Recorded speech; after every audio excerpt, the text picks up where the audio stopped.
बिस्मिल्लाहिर्रहमानिर्रहीम, अस्सलाम वालेकुम। पाकिस्तान मॉर्निंग में आपको खुश आमदेद कहेंगे। मैं हूँ आपकी मेज़बान इशाल अदनान और मैं हूँ मोहम्मद जुनैद हलीम। गुड मॉर्निंग, सुबह खैर। और हम वेलकम कहते हैं एक बार फिर से। इशाल वापस आ चुकी हैं अपने सर्दियों की छुट्टियों को एंजॉय करके। चित्राल का मौसम पहले तो ये बताइए कैसा? बहुत मज़े का मौसम था जुनैद, और बर्फबारी हो रही थी और इतने अमेजिंग सीनरीज है वहाँ पर। हिम्मत का काम किया है। इतनी ठंड में हम यहाँ पे ठिठर रहे थे, इशाल पहुँच गई। और छोटे छोटे बच्चों के साथ मेरे बच्चे इतना एंजॉय कर रहे थे, बल्कि आप लोग तो पिक्चर्स आप लोग से शेयर करती रही हूँ, बर्फ के ऊपर लेट कर, कभी स्नोमैन बनाकर। और मैं बस अफगानिस्तान को टच ही करने वाली थी कि मैं अच्छा किया, वापस निकला। बॉर्डर्स बंद है, अच्छा किया आप वापस आ गई। कब से ये चलती रहेगी नाज़रीन, लेकिन उससे पहले आपको बताते हैं आगाज़ में हम एक अफसोसनाक वाक़या कुछ रोज़ पहले पेश आया था सिडनी के बोंडाई बीच पर। और वहाँ पर एक शख्स जो कि शामी नज़ाद ऑस्ट्रेलियन थे, अहमद अल अहमद, जिनकी तरफ से एक अपनी जुर्रत का मुजाहरा पेश किया गया था। अपनी जान जोखम में डाल के उन दहशतगर्दों को काबू किया गया था। तो जिस वक्त वो स्टेडियम में पहुंचे हैं तो लोगों ने उनको स्टैंडिवेशन की है और उनका पुरतपाक इस्तकबाल हुआ है तालियों की गूंज में, क्योंकि अपनी जान को दाव पर लगाकर दूसरों की जान बचाना यकीनी तौर पे बहुत बड़ा जुर्रत और बहादुरी का मुजाहरा था। बिल्कुल जी, उन्हें खिराज तहसीन पेश किया गया है। जैसे ही अहमद अल अहमद स्टेडियम में नजर आए तो स्टैंड्स में मौजूद शायकीन क्रिकेट अपनी नशिस्तों से खड़े हो गए और देर तक तालियां बजाकर उनकी बहादुरी को सलाम पेश करते रहे। ये वही अहमद अल अहमद हैं जिन्होंने सिडनी के बोंडी बीच पर पेश आने वाले जो फायरिंग के हौलनाक वाक़े में अपनी जान को बिल्कुल ही उसकी परवाह किए बगैर बहुत सारी जानों को बचा लिया और उनको इस तरह से दबोचा कि कोई बाहिम्मत से बाहिम्मत शख्स भी इसकी हिम्मत नहीं कर पाता है। और हम देख रहे थे कि जो पुलिस थी वहाँ पर मौजूद, वो भी इतना बड़ा कदम उठाने के लिए तैयार नहीं थी या इतनी जुर्रत का मुजाहरा करने के लिए तैयार नहीं थी। वो भी सिर्फ देख रहे थे।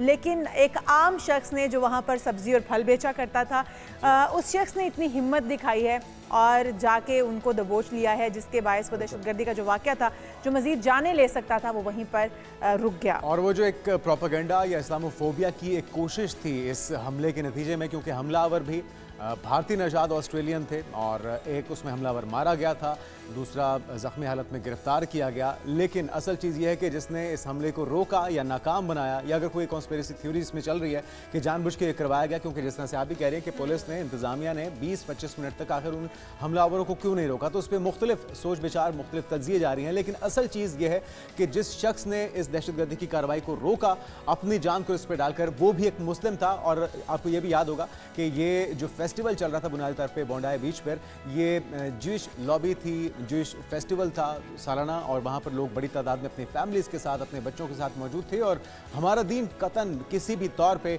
इस तरह के दहशतगर्दी के इक़दाम के जिसमें कोई कसूरवार नहीं है, उन्हें यूँ निशाना बनाया। तो अहमद अल अहमद ने ये मिसाल कायम की है कि मुसलमान यकीनी तौर पे सिर्फ उनको प्रोपेगेंडे का निशाना बनाया जाना बिल्कुल भी जायज़ नहीं है।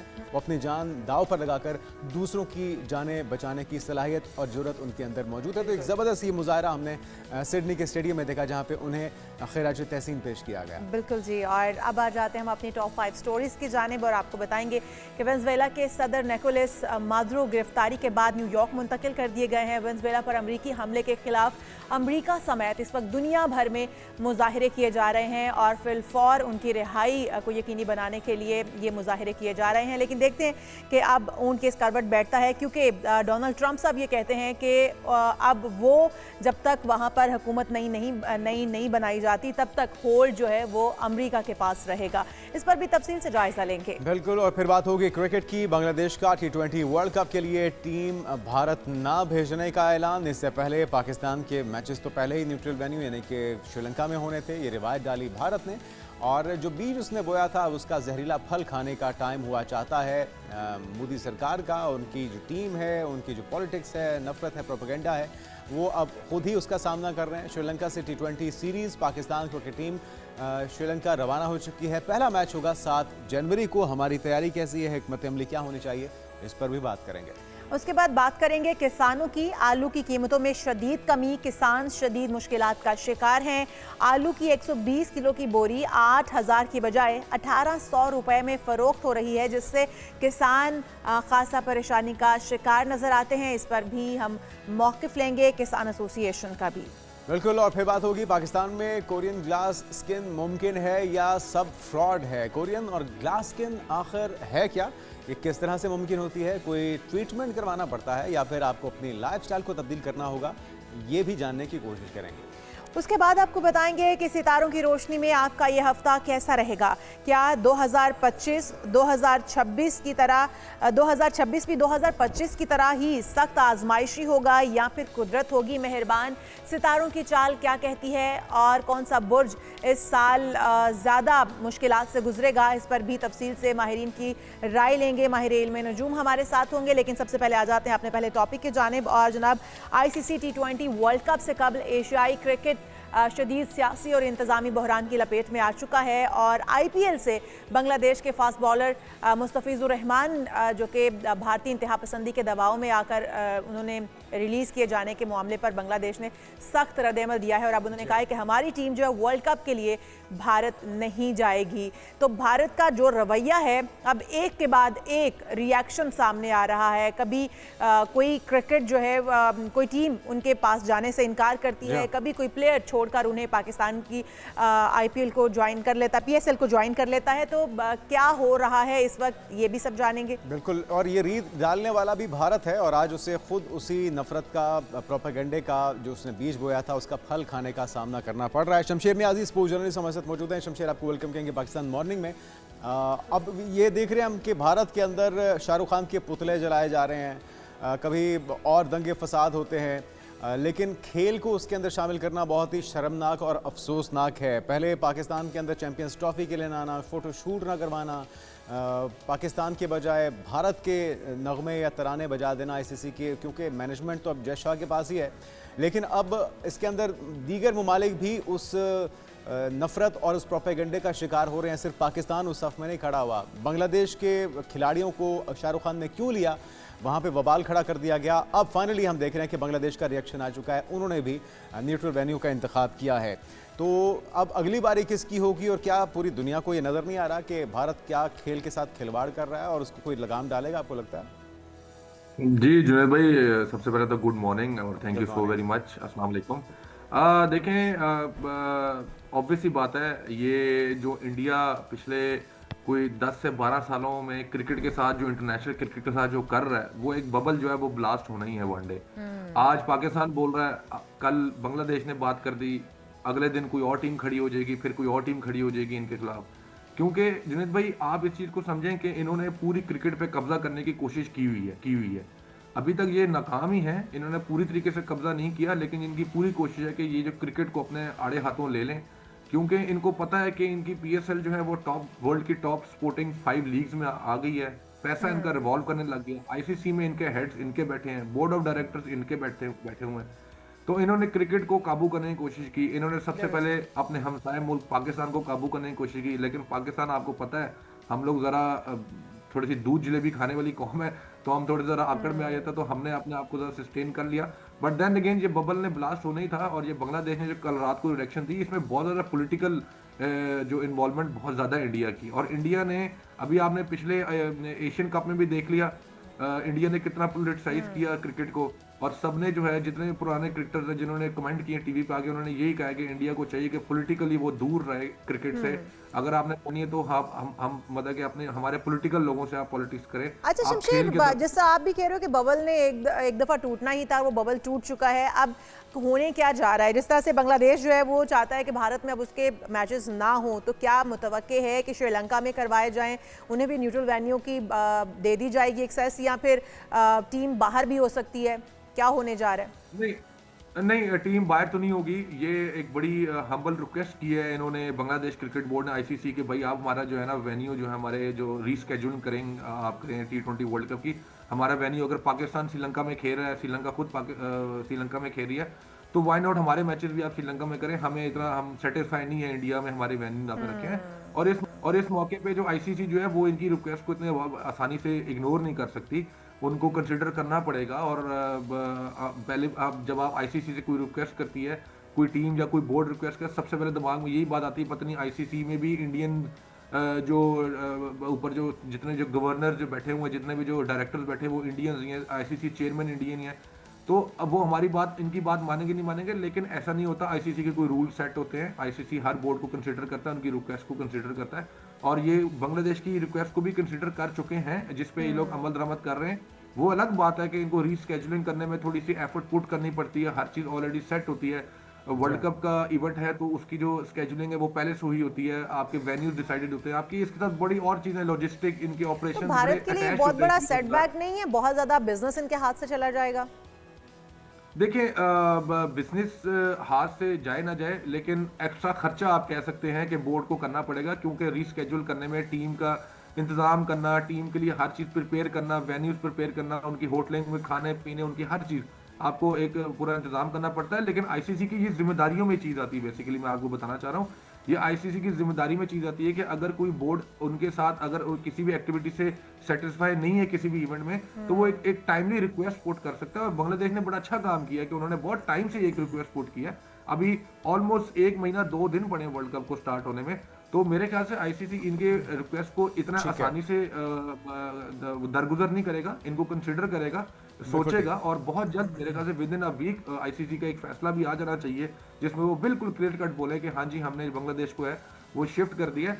और बहुत से लोगों को मैं ये चीज़ बताना चाहूँगा, अगर जो सुन रहे हैं, और आप लोगों के लिए बड़ी इन्फो है, इसमें बहुत ज़्यादा इंडिया ने पोलिटिकली बड़ा जो है, वो आपको याद होगा कि बांग्लादेश में थोड़ा से राइट्स थे कुछ अर्सा पहले, जिसकी वजह से उनकी प्राइम मिनिस्टर जब वो इंडिया में गई, तो फिर ऊपर से फिर आपने बांग्लादेश के जो सबसे जो केकेआर में जो सबसे महंगा प्लेयर था, 92 मिलियन इंडियन रुपीस का प्लेयर आपने मुस्तफिजुर रहमान रखा हुआ था, उसको विड्रॉ कराया। तो उसको विड्रॉ कराया, ये हम दोनों तरफ से देख रहे हैं कि आग बराबर लगी हुई है और बांग्लादेश का बड़ा उसूली मौक़िफ़ है जिस तरह से पाकिस्तान ने अपनाया है। लेकिन अल्टीमेटली शमशेर, ये खेल तो क्रिकेट का है ना, तो क्रिकेट में हम कहाँ पर खड़े हुए हैं? हम दोनों अगर मुल्कों की बात करें, इस वक्त बड़ी कुर्बतें हैं, बहुत अच्छी बात है, बांग्लादेश और पाकिस्तान दो जिस्म एक जान की मानद हैं, लेकिन दोनों की क्रिकेट आज कहाँ पर है? और भारत जिसकी इजारादारी इस वक्त क्रिकेट पे कायम है, उनकी क्रिकेट कितनी बेहतर हो चुकी है, तो उस चीज़ का भी तो एज हासिल है। हमें क्या करना है? सिर्फ उसूलों के ऊपर तो हम डिबेट नहीं कर सकते, क्योंकि जो मोनोपोली भारत की हम देख रहे हैं पूरी क्रिकेट के ऊपर, जो उसने गलबा तारी किया हुआ है, वो उनके क्रिकेट टीम की मजबूती का भी एक रीज़न फैक्टर शामिल है। तो हमें उसके लिए क्या करना है, उसके लिए हम क्या कर रहे हैं, और मुस्तकबिल में हम तवक्को कर सकते हैं कि अपनी खामियों के ऊपर उसको नज़रसानी की जाएगी और उससे सीखते हुए आने वाले इवेंट्स को अपने नाम कर पाएंगे हम? देखिए जुनैद भाई, पहली बात तो ये है कि बांग्लादेश का जो फैसला है उसको पाकिस्तान पूरे तरीके से बैक करेगा, और करना चाहिए भी, क्योंकि ये वही ज्यादती हुई है बांग्लादेश के साथ। या बांग्लादेश को कोई कंप्लेन उस किस्म की हुई है जो पाकिस्तान को आज से 6-7 साल पहले कंप्लेन होती थी कि जी इंडिया पाकिस्तान में क्यों नहीं वर्ल्ड कप खेलने आ रही, कोई बड़ा इवेंट पाकिस्तान में तो इंडिया क्यों नहीं आ रही। देखिए, आप इन चीज़ों का जवाब जो है वो अपनी खेल से दे सकते हैं, और पाकिस्तान क्रिकेट बोर्ड का भी यही मशवरा होना चाहिए बांग्लादेश क्रिकेट बोर्ड के लिए, या हमारी आम आवाम का भी यही मशवरा है कि भाई आप अच्छी क्रिकेट खेल के ही उनको जवाब दे सकते हैं। इसीलिए पाकिस्तान में अब हम ज़्यादा यही कोशिश करना चाह रहे हैं, हम जो नए जो क्रिकेटर्स आ रहे हैं, जो हमारे पुराने क्रिकेटर्स भी, इवन के हमारे जो वेटरन्स हैं, आप हम उनको यही मशवरा देते हैं कि अपने बल्ले और अपने बॉल से जवाब देना सीखें जी।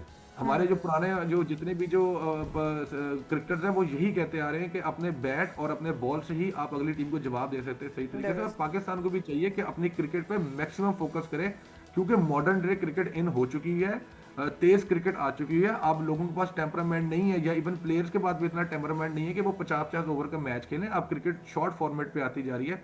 अभी आप देखें T10 क्रिकेट स्टार्ट हो गई है आपके क्रिकेट में, और किससे इससे छोटी क्रिकेट क्या कर सकते हैं। T20 क्रिकेट तो वैसे ही स्टैंडर्ड क्रिकेट है। तो क्रिकेट छोटी होती जा रही है, तेज होती जा रही है, कमर्शियल होती जा रही है, वैरायटी बहुत ज्यादा आती जा रही है क्रिकेट के अंदर। तो हमारे प्लेयर्स को चाहिए कि मॉडर्न डे क्रिकेट के साथ साथ चलें, और यही मशवरा बांग्लादेश क्रिकेट बोर्ड के लिए कि अगर आप मॉडर्न डे क्रिकेट के साथ चलेंगे तो आप अगली टीमों को जो अपनी क्रिकेट में, नो डाउट इंडिया अपनी क्रिकेट में बहुत ज्यादा पैसा इंजेक्ट कर रहा है, और यही एक वजह है किसी भी मुल्क की स्पोर्ट्स अगर आप देखें उसमें पैसा इंजेक्ट होगा तो वो ऊपर जाती है।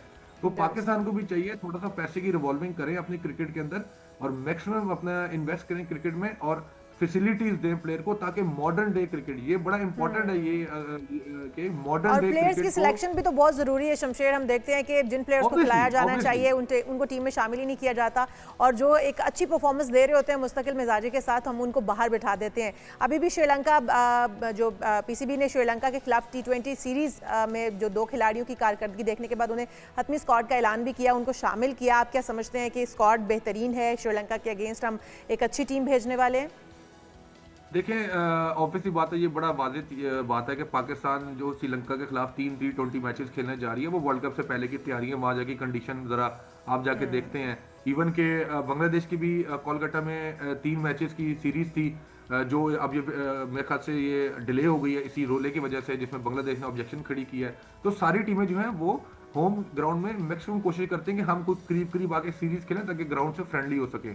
पाकिस्तान ने जो टीम अभी श्रीलंका के सीरीज के लिए भेजी है, उसमें जो पाकिस्तान ने जो स्क्वाड अनाउंस किया T20 वर्ल्ड कप के लिए, जो इब्तदाई जिसको आप स्क्वाड कहते हैं, जो अभी टेम्परेरी स्क्वाड होता है, वो दिया। उसमें अभी देखें, उसमें मोहम्मद रिजवान का नाम नहीं है।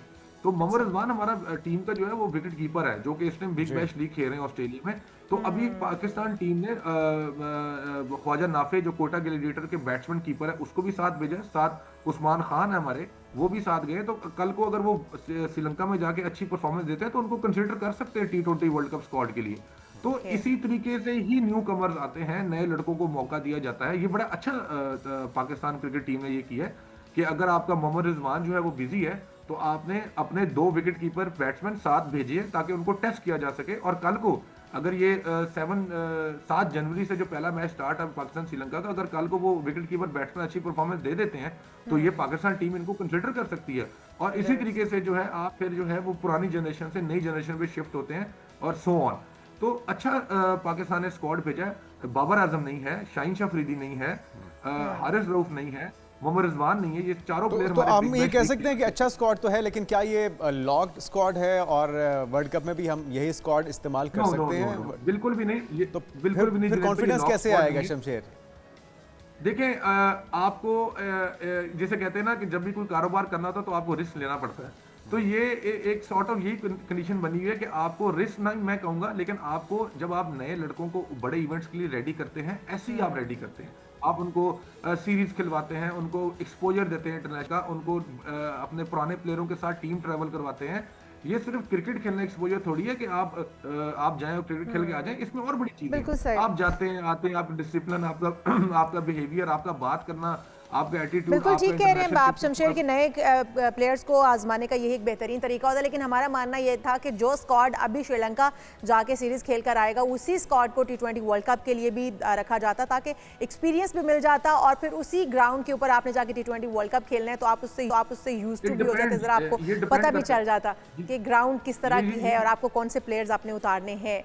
बिल्कुल ठीक, बहुत शुक्रिया शमशेर नियाजी, आप हमारे साथ मौजूद थे, स्पोर्ट्स जर्नलिस्ट। और बात हम पहले कह रहे थे कि वही स्क्वाड अगर बाद में भी आजमाया जाए तो ज़्यादा अच्छा है, बजाय से कि उसमें बाद में तब्दीलियां की जाएं। खिलाड़ियों को भी इस चीज़ का एतमाद होगा कि हम पर ही मेहनत होनी है और हमने ही मेहनत करनी है, हमने इस कश्ती को बीच मंझार से निकाल के किनारे पर लगाना है। लेकिन बहरहाल हम ये स्ट्रेटजी देखते रहते हैं, कुछ अनफिट हो गए, कुछ इस वक्त मुख्तलिफ लीग्स में BBL और दीगर लीग्स के अंदर बिजी हैं। उम्मीद करते हैं कि वो दस्तियाब होंगे, सीनियर और जूनियर्स का कॉम्बिनेशन होगा, एक अच्छी टीम, एक अच्छा स्क्वाड जो है वो वर्ल्ड कप के अंदर पाकिस्तान की नुमाइंदगी करेगा और वर्ल्ड कप नाम करेगा। बात कर लेते हैं कुछ किसानों के मसाइल की। किसान सरापा एहतजाज हैं, मुल्क भर के काश्तकार इस वक्त शदीद माशी दबाव और जहनी दबाव का भी शिकार हैं। ज़री बुरहान इस वक्त मुंह खोले बैठा है और वो चीज़ जो कि हर घर की ज़रूरत है, हर किसी की पसंद भी है, आलू, वो भी नहीं बिक रहे और मुंह मांगी उनकी जो प्राइस है उससे कई गुना नीचे पर इस वक्त दस्तयाब है।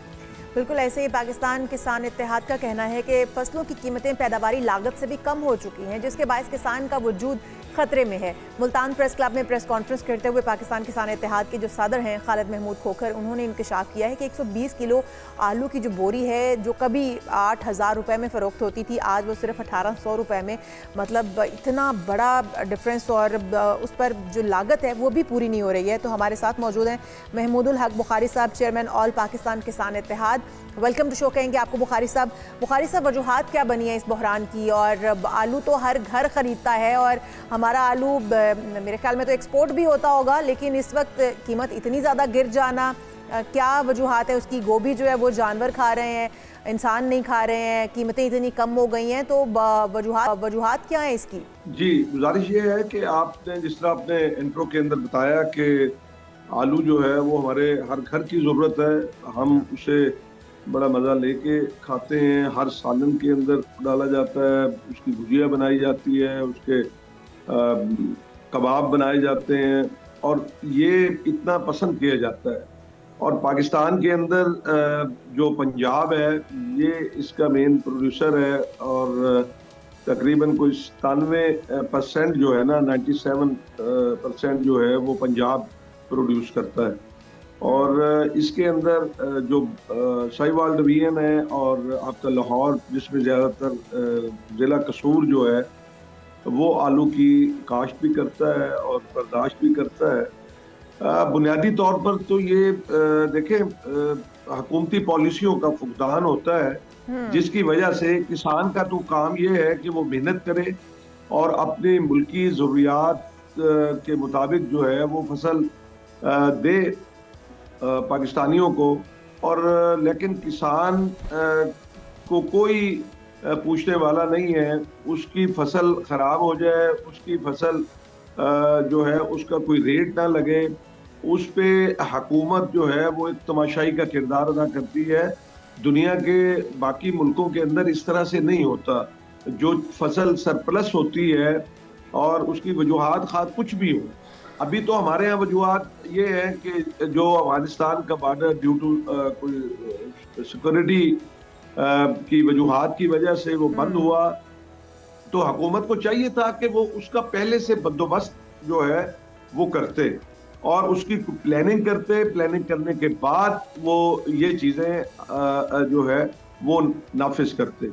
अब किसान जो है, आपने खुद अपने इंट्रो के अंदर बताया है कि वो बोरी जो 8,000 रुपए की है और वो अब इस वक्त 1,500 रुपए की, 18 भी नहीं 1,500 रुपए की जो है वो फरोख्त हो रही है। और वो जो खर्चा है वो 3 लाख के लगभग है, उससे जो आमदन आ रही है वो 1 लाख। बिल्कुल, बुनियादी जो खर्चा है, जो आपकी लागत नहीं पूरी हो रही, तो सूरत हाल तो इस वक्त तशवीशनाक है।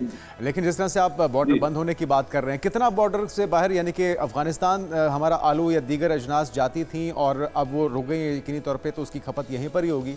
और अभी आपके मुतालबात हैं क्या, बुनियादी मुतालबात जिसकी वजह से ये एहतजाज करना पड़ रहा है? नेट मीटरिंग का भी हम सुन रहे हैं कि आपको उस पर भी तहफ़्फ़ुज़ात हैं, वैसे तो हमें भी उस पर तहफ़्फ़ुज़ात हैं, लेकिन यकीनी तौर पे आप भी उससे मुतासिर हो रहे हैं। और क्या इस वक्त डिमांड्स हैं, कितनी कीमत मुकर्रर होनी चाहिए? अगर अफ़गानिस्तान नहीं जा रहा तो फिर और क्या क्या ऑप्शंस हैं? ये सारे चीज़ें ज़ेर गौर लाई जा रही हैं मुज़ाकराती दौर में। जी, गुजारिश ये है कि देखें, ये तकरीबन दुनिया के 36 ममालिक के अंदर कमोपेश जो है वो हमारी एक्सपोर्ट, आलू की एक्सपोर्ट होती है। मिडिल ईस्ट के अंदर भी होती है, यूरोप के अंदर भी होती है। और अफगानिस्तान चूँकि हमारे करीब है और यहाँ पे ज़ाहिर है उसकी 3.5-4 करोड़ की आबादी है, तो वो पाकिस्तान ही उसको फीड करता है, हर चीज़ पाकिस्तान ही जो है वो उसको प्रोवाइड करता रहा है। तो एकदम से जो बंदिश आई तो मार्केट के अंदर जो है वो आलू रुका। और दूसरी बात ये है कि हमारी हुकूमतों के जो सफीरान हैं, सोफरा, उनकी जिम्मेदारी भी है कि वो अपने दुनिया के मुख्तलिफ ममालिक के अंदर मंडियाँ तलाश करें। आप आलू की चूँकि पैदावार जो है वो बढ़ी है, 2018-19 के अंदर जो है वो इसकी 4.5 मिलियन टन थी और अब जो है वो 8 मिलियन से कहीं ज्यादा है। फिर इसकी जो डिमांड और सप्लाई का भी मसला लगता है। आप कह रहे हैं कि पॉलिसीज, अगर हुकूमती पॉलिसीज ठीक होंगी तो ये मसाइल दरपेश नहीं होंगे, लेकिन अगर डिमांड कम है, सप्लाई ज़्यादा है, तो फिर भी उसकी कीमतें नीचे आ जाएंगी। क्योंकि हमने गर्मियों में देखा भिंडी इस तरह से जानवर खा रहे थे, अभी गोभी जानवर खा रहे हैं। तो अगर इस तरह से ज़रूरत कम है और उगाई ज़्यादा जाएंगी, किसान एक ही चीज़ पर अगर फोकस करेंगे और वो ज़्यादा काश्तकारी हो जाएगी उसके हवाले से, तो फिर मसाइल तो दरपेश होंगे, फिर उसकी कीमत तो गिरेगी। नहीं, देखें, उसकी जो है ना वो हुकूमती पॉलिसियाँ होती हैं। अब आप देखें कि गंदम में क्या किया हुकूमत ने पॉलिसी बनाई कि एकदम से रेट उसको नीचे गिरा दिया और जो है वो उसका फायदा किसको हुआ? आम पाकिस्तानी को तो नहीं हुआ। आज भी आपको आटा जो है वो 5,000 रुपए का मिल रहा है, तो वो किसान तो मारा गया गंदम के अंदर। फिर आप देखें कि आज गन्ने के अंदर जब चीनी जो है वो 230 रुपए मेरे पाकिस्तानियों को मिल रही थी और गन्ने का रेट आज हमें 3 साल पुराना जो है वो दिया जा रहा है। हमारे अखराजात बढ़ गए हैं। आज डीएपी की बोरी, इस आलू के खेत में 3 बोरी डीएपी जो है वो डलती है। यानी चंद माह पहले जो है वो इसकी कीमत जो 12,000 13,000 थी, आज वो 15,000 रुपए है। इसी तरह पेस्टिसाइड, इसको 8 से 10 आलू की फसल को पेस्टिसाइड जो है वो स्प्रे करनी पड़ती है और उसकी रेट बढ़ गए। तो इसलिए हुकूमती पॉलिसियों का बड़ा अमल दखल होता है। अगर अच्छा, अभी अगला दौर कब हो रहा है? मसला हो तो उसमें भी बुखारी देखिए, साहब, जिस तरह अगला अब ये तजवीज़ दी जा रही है कि ट्रेन जो है वो यहाँ से चलेगी उकाड़ा से और वो आलू के लिए, और वो जाएगी कराची, और कराची से फिर जो है वो ईरान के रास्ते से, और इस तरह से ये पहले प्लानिंग होनी चाहिए थी। अब देखे पुराना आलू पड़ा है, अब नई फसल भी जो है वो तैयार हो गई। अब तो इसलिए जो है वो नुकसान होता है पॉलिसियों के फुकदान की वजह से। देखे किसान जो है वो अब इसका बीज जो है आप देखें कि बाहर से जो है वो आता है 50,000 टन, हमें जरूरत हमारी जो है वो इससे कहीं ज्यादा है। हम उस बीज के ऊपर काम नहीं करते, हम बाहर से क्यों ले?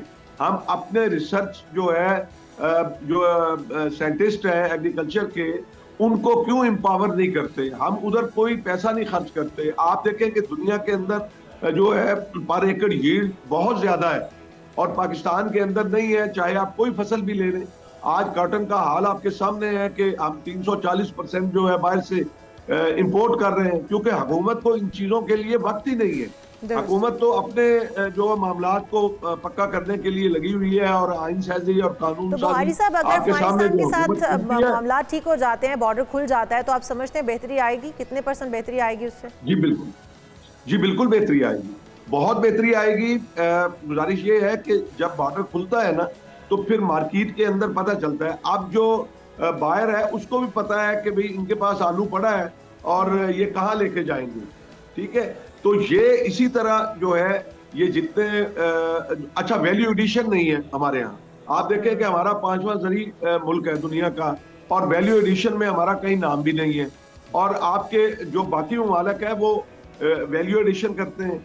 आप इस आलू की पेस्ट बना सकते हैं। आप जो टमाटर है आपका वो कभी 400 रुपए किलो बिक रहा होता है और कभी जो है हम नहर के अंदर डाल रहे होते हैं। तो उसमें हुकूमत को चाहिए कि वो एक मुस्तकिल बुनियादों पे मरबूत पॉलिसी का इंतहाई फुकदान है। आज आप देखें कि जो गन्ने का किसान है वो रुल रहा है। आप मेरे जिले के अंदर एक मिल जो है वो बंद है और उसमें किसान जो है वो कटौतियां भी उसको लग रही हैं। साल भर वो मेहनत करता है और उसके बाद उसको मुआवजा नहीं उसका मिलता। उसका फिर आप देख रहे हैं कि जिस तरह गंदम 29 लाख टन कम हुई। आप जो है वो बाकी एडिबल ऑयल आपके पास नहीं है, आप 85% बाहर से इंपोर्ट करते हैं। तो दालें आप 6 माह के अंदर जो है वो 56 अरब रुपए की आप इंपोर्ट करते हैं। तो ये हुकूमत की पॉलिसी हैं क्या? हुकूमत तो कहती है कि जी हमने बड़े दावे करती है। अब ये किसान कार्ड के रट लगाती है। मुझे बताए किसान कार्ड तो एक कर्जा है, वो तो मैं हर बैंक से मैं लेता हूँ और वो कर्जा मुझे वापस करना होता है। मेरे लिए तो ये आप दुनिया में देख लें, आपका नेबर कंट्री है, वहां पे जो हमारा दुश्मन है वहां पे DAP की खाद की बोरी जो है वो पाकिस्तानी रुपीस के अंदर 3904 रुपए की है और यहाँ पे वो 15,000 रुपए की है।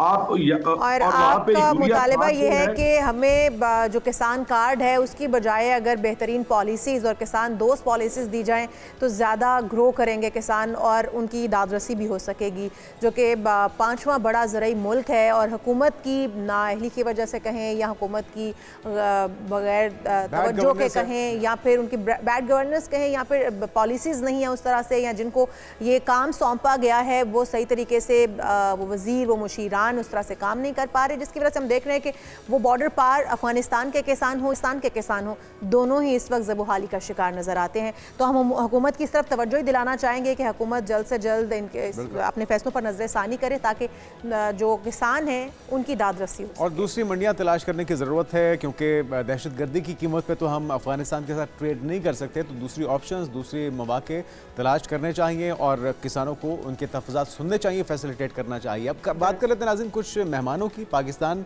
हर साल कुछ ख़ास मेहमान आते हैं, बहुत ही खूबसूरत।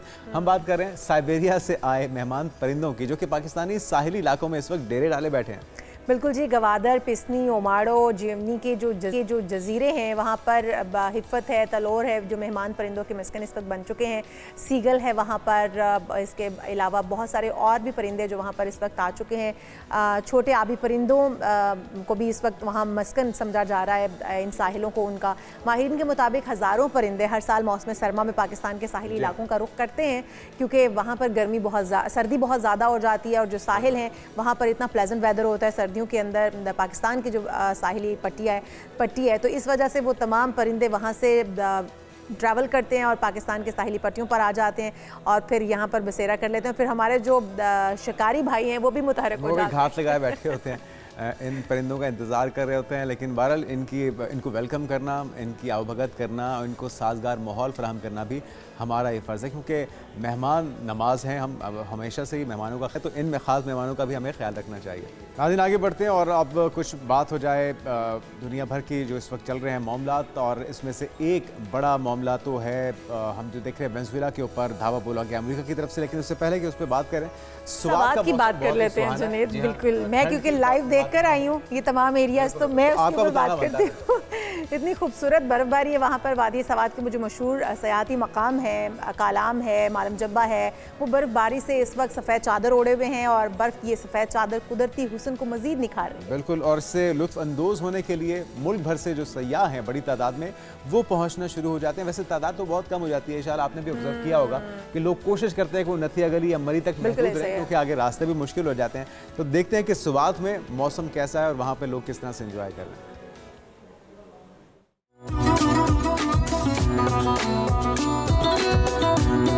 वादी सवात के सयाहती मकाम कालाम मोहडंडी में बर्फबारी से नजारे और भी हसीन हो चुके हैं। मुल्क भर से सयाह कालाम पहुंच गए और वहां के खूबसूरत नजारों से खूब लुत्फ उठा रहे हैं। मैं इस वक्त मौजूद हूँ कलाम बाजार में और आप देख सकते हैं लाइव स्नोफॉल पिछली गुज़श्ता रात से शुरू हुई है। हम टूरिस्ट हज़रात को कहना चाहते हैं कि आप अपना वेदर कंडीशन देख के आएँ। हर चीज़ ओपन है, कलाम ओपन है, कलाम के लोग आपको वेलकम करने के लिए तैयार हैं। किसी भी मन घड़त वीडियोज़ पे गौर मत करें। आज भी हमारी गाड़ियाँ मालम जब्बा गई हैं। तकरीबन हमारे साथ 18 कोस्टर्स इस वक्त मौजूद हैं। कलाम में बर्फबारी से मौसम सर्द हो चुका है। स्नोफॉल को एंजॉय करने के लिए वादी में सियाहों का रश लग गया, जो स्नोफॉल से खूब लुत्फानंदोज हो रहे हैं। कलाम का मौसम किसी स्विट्ज़रलैंड से कम नहीं है। कलाम हम पहुंचे हैं, फुल एंजॉय किया है। इस टाइम भी लाइव स्नो हो रही है, तो इतना हम एंजॉय कर रहे हैं। हम जितने भी दोस्त आए हैं इधर हमने बहुत चिल किया है, बहुत मज़ा किया है। और इधर का वेदर, इधर के लोग बहुत ही, जैसा मौसम ब्यूटीफुल है वैसे इधर के लोग भी कोऑपरेटिव है। कलाम ने बर्फ की सफेद चादर ओढ़ ली है। यहाँ पर सियाह खूब मौज मस्तियाँ कर रहे हैं और यादगार लम्हात को कैमरे में महफूज कर रहे हैं। कैमरामैन जुनेद खान के साथ वकास अहमद, एक न्यूज़ सवात।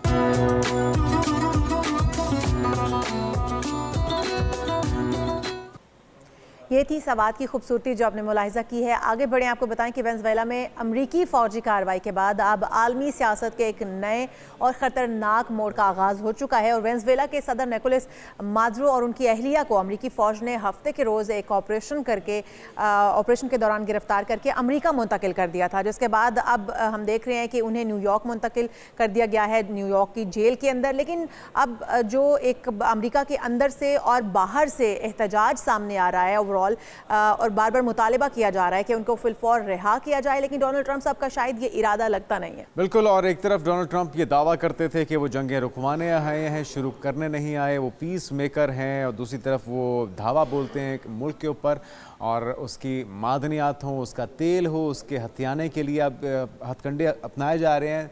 और नायब सदर को कहा गया है कि इस वक्त सदारती चार्ज दे दिया गया है और साजबाग भी लगता है कि अमेरिका उनके साथ करके अब नया रजीम, नई हुकूमत जो है उसकी बागदौड़ मौजूदा सेटअप संभालने लगा है। और ये भी मुमकिन नहीं है कि मकामी इंटेलिजेंस मालूमात या किसी किस्म की जासूसी के बगैर अमेरिका ये कर पाता। तो इस तमाम सूरत हाल पर हमजा रिफत साहब माहिर आलमी उमूर हमारे साथ मौजूद हैं। हमजा साहब आपको वेलकम कहेंगे पाकिस्तान मॉर्निंग में।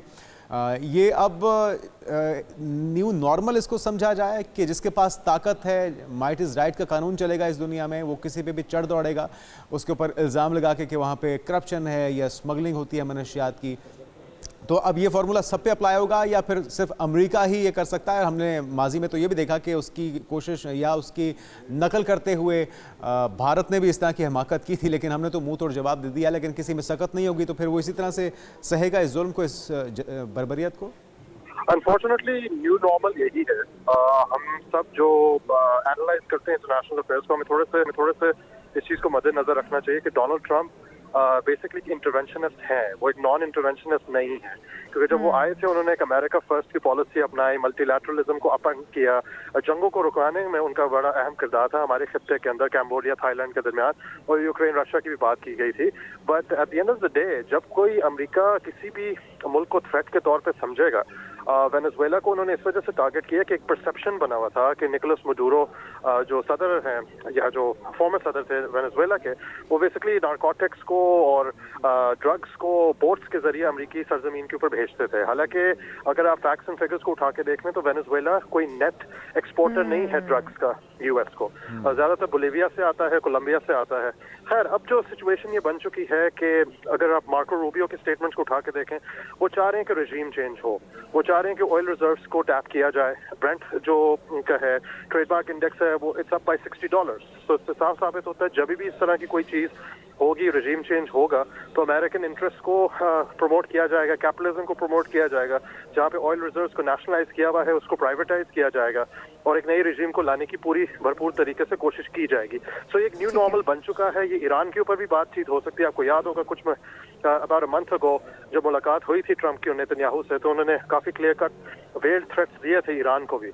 तो ये एक न्यू नॉर्मल डेफिनेटली हो सकता है, माइट इज राइट वाली चीज़ है। अच्छा, हमजा साहब ये भी आपसे जानना चाहेंगे, जिस तरह से आप बता रहे हैं कि इल्ज़ामात ये थे कि निकोलस मादुरो जो है वो वहाँ पर नारकोटिक्स के बिजनेस को प्रोवोक कर रहे हैं या अमेरिका भिजवा रहे हैं। अगर किसी मुल्क के बारे में कोई तहफ़्फ़ुज़ात भी हो तो उसके साथ अपने बॉर्डर्स बंद कर दिए जाते हैं, तिजारत को ख़त्म कर दिया जाता है या बंद कर दिया जाता है या महदूद कर दिया जाता है।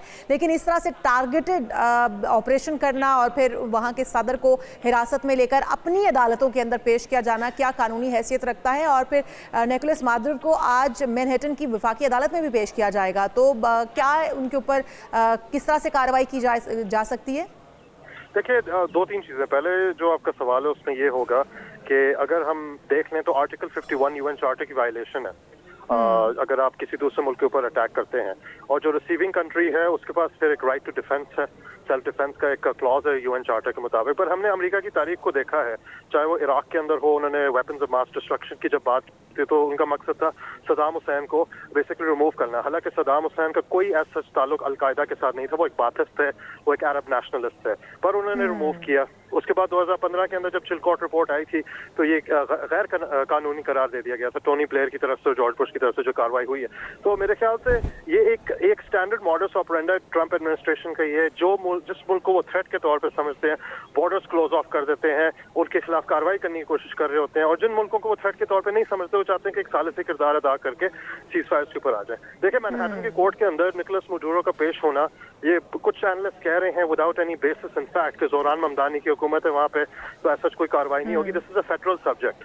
ये अमेरिकी जो है वाशिंगटन की तरफ से ऑपरेशन को लॉन्च किया गया था, तो इसके ऊपर फेडरल प्रोसिक्यूशन होगी निकोलस मडूरो की। ट्रायल फेयर होगा नहीं होगा, जैसा मैंने आपको पहले भी कहा है, कोई ऐसा सच एविडेंस नहीं है कि ड्रग्स को एक्सपोर्ट किया जा रहा है यूएस सरजमीन पे वेनेजुएला की तरफ से। ठीक है। अच्छा, एक तो ये बात हो रही थी कि नोबेल इनाम याफ्ता जो मारिया हैं उन्हें शायद नई रजीम के अंदर शामिल किया जाए, सदारत उन्हें सौंपी जाए, लेकिन अभी नायब सदर का जो बयान आया रोड्रिग्स, उनकी तरफ से पहले बज़ाहिर तो मजम्मत की जा रही है, लेकिन लगता नहीं है कि उनकी या मौजूदा जो सेटअप है वेनेजुएला का, उनकी मुआवनत के बगैर अमेरिका ने इस कदर ये मौसर ऑपरेशन किया हो और सदर को, उनकी अहलिया को हिरासत में लेके वो अमेरिका ले गए हों। तो आपको लगता है कि अब चीज़ें पहले से तयशुदा थी, फैसिलिटेशन भी मकामी जो इस वक्त सेटअप है, जो इस वक्त चार्ज संभाले हुए हैं, उनकी तरफ से किया गया, और अब जबकि ये हो चुका है, मुमकिन रद्द-ए-अमल बयानात की हद तक तो आ रहा है चाइना की तरफ से भी, लेकिन होना क्या चाहिए? ये न्यू नॉर्मल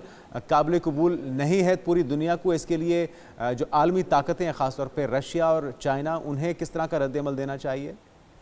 देखिए, पहली चीज ये, रशिया और चाइना बात है यूएन सिक्योरिटी काउंसिल के अंदर तो आवाज उठेगी। चाइना हो गया, रूस हो गया, ईरान है, वो हिमायत तो कर सकते हैं, पर आपको पता है कि एक अमेरिकन लेड वर्ल्ड ऑर्डर है, उसके अंदर बदकिस्मती से जब भी डोनाल्ड ट्रंप को कोई थ्रेट या एक एग्जिस्टेंशियल थ्रेट नजर आएगा तो इस तरह की कार्रवाइयां जरूर करेंगे।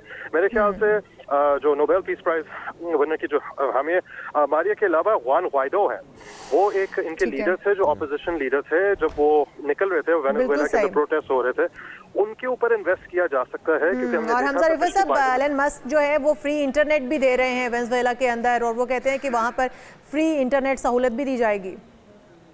तो मेरे ख्याल से जुआन ग्वाइडो हो गए, जो भी ऑपोजिशन फोर्सेस जिनको निकोलस मडूरो की हुकूमत ने मजल आउट किया हुआ था, उनको लेके आएंगे वापस, और वो कोशिश करेंगे और so called free and fair elections होंगे वेनेजुएला के अंदर। ये एक पूरी तरीके की कार्रवाई की जाएगी। But at the end of the day देखें, हमें ये नहीं पता कि स्ट्रीट सेंटिमेंट एग्जैक्टली क्या है।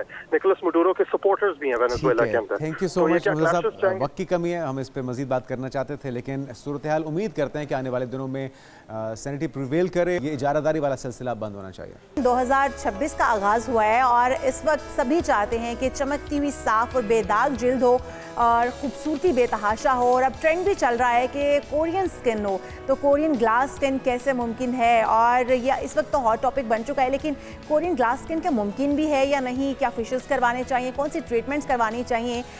तो आज हमारे साथ वो माहिर मौजूद हैं जो कि आपको बिल्कुल फिर से जवान बना देंगी, खूबसूरत बना देंगी। बिल्कुल, और क्या ये सिर्फ किसी मेडिसिन से या किसी ट्रीटमेंट से मुमकिन है, क्योंकि हम तो यही सुनते आए अब तक कि लाइफस्टाइल चेंज करना पड़ेगा, अपनी आदतें चेंज करनी पड़ेंगी, तो क्या कोई शॉर्टकट भी है या फिर आपको अल्टीमेटली अपनी आदतों को ठीक करना होगा, सुधारना होगा? इसके लिए डॉक्टर किंजा आफ्ताब साहिबा, स्किन स्पेशलिस्ट, हमारे साथ मौजूद हैं। डॉक्टर साहब, आपको वेलकम कहेंगे।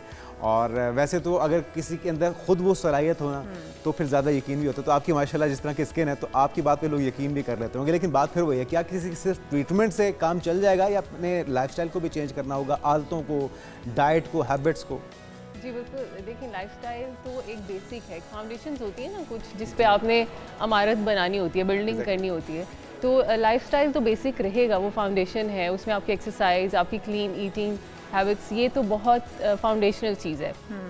लेकिन उसके ऊपर आफ्टर सर्टन एज आपको कुछ ना कुछ एंटी एजिंग ट्रीटमेंट्स, कुछ कोलेजन बूस्टिंग ट्रीटमेंट्स की ज़रूरत पड़ती है। बिल्कुल ठीक। अच्छा किंजा, ये भी बताइएगा जिस तरह से भी हाइड्रा फेशियल हो गया या डिफरेंट किस्म के फेशियल होते हैं स्किन को नीट करने के लिए भी, और कहा जाता है कि स्किन बहुत एकदम ग्लो करेगी, शाइन करेगी और स्किन एक बार नरम मुलायम हो जाएगी फिर से। क्या ये हर स्किन को सूट करता है, करवा लेना चाहिए? और जो कोरियन ग्लास स्किन की बात करते हैं, पाकिस्तान में मुमकिन है? जी बिल्कुल बिल्कुल मुमकिन है, क्योंकि हाइड्रा फेशियल एक बड़ा कस्टमाइज्ड ट्रीटमेंट है। और ये एक सिंपल फेशियल नहीं है, इसमें बहुत सारे सीरम्स यूज़ होते हैं जो कि हर स्किन के लिए डिफरेंटली काम करते हैं।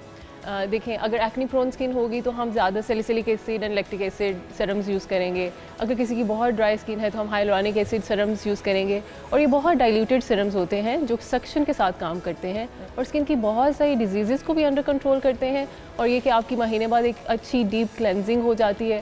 फिर हाइड्रा फेशियल में बहुत सारे ऐसे प्रोब्स हैं जो कि आपके एंटी एजिंग प्रोब्स हैं, जैसे उसमें बहुत सारे हाइफू वाले प्रोब्स हैं, कुछ रेड लाइट थेरेपी वाले प्रोब्स हैं, कुछ आपके एक्सट्रैक्टर हैं, ब्लैक हेड एक्सट्रैक्टर्स हैं। तो ये एक कंप्लीट ट्रीटमेंट है जो कि एक कंप्लीट पैकेज है जो कि आपकी स्किन को ना सिर्फ क्लेंजिंग कर देता है बल्कि एंटी एजिंग की तरफ भी लेके जाता है। और जेब पे कितना भारी पड़ता है? क्या सबके लिए अफोर्डेबल होगा, और कोई ख़ास एज पीरियड है जिसमें आपको इस ट्रीटमेंट की ज़रूरत पड़ती है, या कोई भी करवा सकता है किसी भी उम्र में?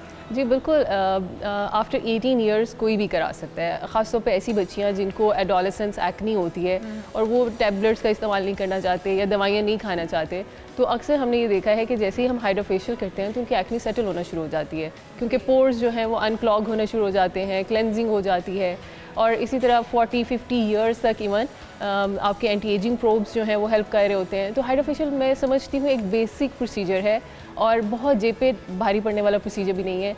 इसके इतने ही चार्जेस होते हैं जितने सैलून में किसी भी फेशियल के चार्जेस होते हैं। अच्छा, ये भी बताइएगा कि कितने टाइम के बाद आपको फेशियल्स ले लेने चाहिए, और कौन सी ट्रीटमेंट्स हैं, किस टाइम से आपको आगाज़ कर देना चाहिए? अगर किसी की सैगी हो रही है स्किन फेस की, या फिर प्री मैच्योर जो एजिंग कहते हैं वो आना शुरू हो गई है, तो वो किस एज से अपनी ट्रीटमेंट का आगाज़ करवा सकते हैं, और कौन सी ट्रीटमेंट इस वक्त पाकिस्तान के अंदर मौजूद हैं, आपके पास मौजूद होती हैं? क्योंकि हम लोग यही नहीं समझ पाते कि हमारे लिए अच्छी ट्रीटमेंट कौन सी है, हम दूसरे से से सुनते हैं अच्छा उसने ये करवाया तो फिर हमें भी ये करवा लेना चाहिए। अब वो हमारी स्किन के लिए सूटेबल है या नहीं है, हम बस जाके डॉक्टर को कहते हैं और डॉक्टर मोस्टली डॉक्टर्स ऐसे हैं जो बगैर स्किन का मुआयना किया वो कहते हैं ओके फाइन पैसे आने हैं ठीक है जी हम ये ट्रीटमेंट कर देते हैं आपका। तो वो भी बताइएगा ताकि हमारे जो देखने वाले हैं थोड़ा सा उनको भी समझ में आ जाए कि वो ऐसी रैंडम जाके ट्रीटमेंट नहीं ले सकते हैं। जी बिल्कुल, इसमें सबसे इम्पॉर्टेंट बात ये है कि हमेशा डर्मेटोलॉजिस्ट के पास जाएं। एक डर्मेटोलॉजिस्ट ही एग्जामिन कर सकता है आपकी स्किन को और वही देख सकता है कि स्किन में कहाँ कहाँ क्या चेंजेस आ रही हैं और उसके अकॉर्डिंगली आपको कस्टमाइज्ड प्लान तैयार कर सकता है। ठीक है। अगर आप किसी भी एस्थेटिक क्लिनिक में चले जाएंगे जहाँ पे डॉक्टर्स या स्किन स्पेशलिस्ट अवेलेबल नहीं है तो वो एक बिज़नेस मॉडल होगा मेरे ख्याल में। वो बस आपको कहेंगे जी ये ले लें बस, और उनको खुद भी नहीं शायद पता होगा कि किस लिए दे रहे हैं। तो इसलिए प्लीज़ सिर्फ डर्मेटोलॉजिस्ट के पास जाएं।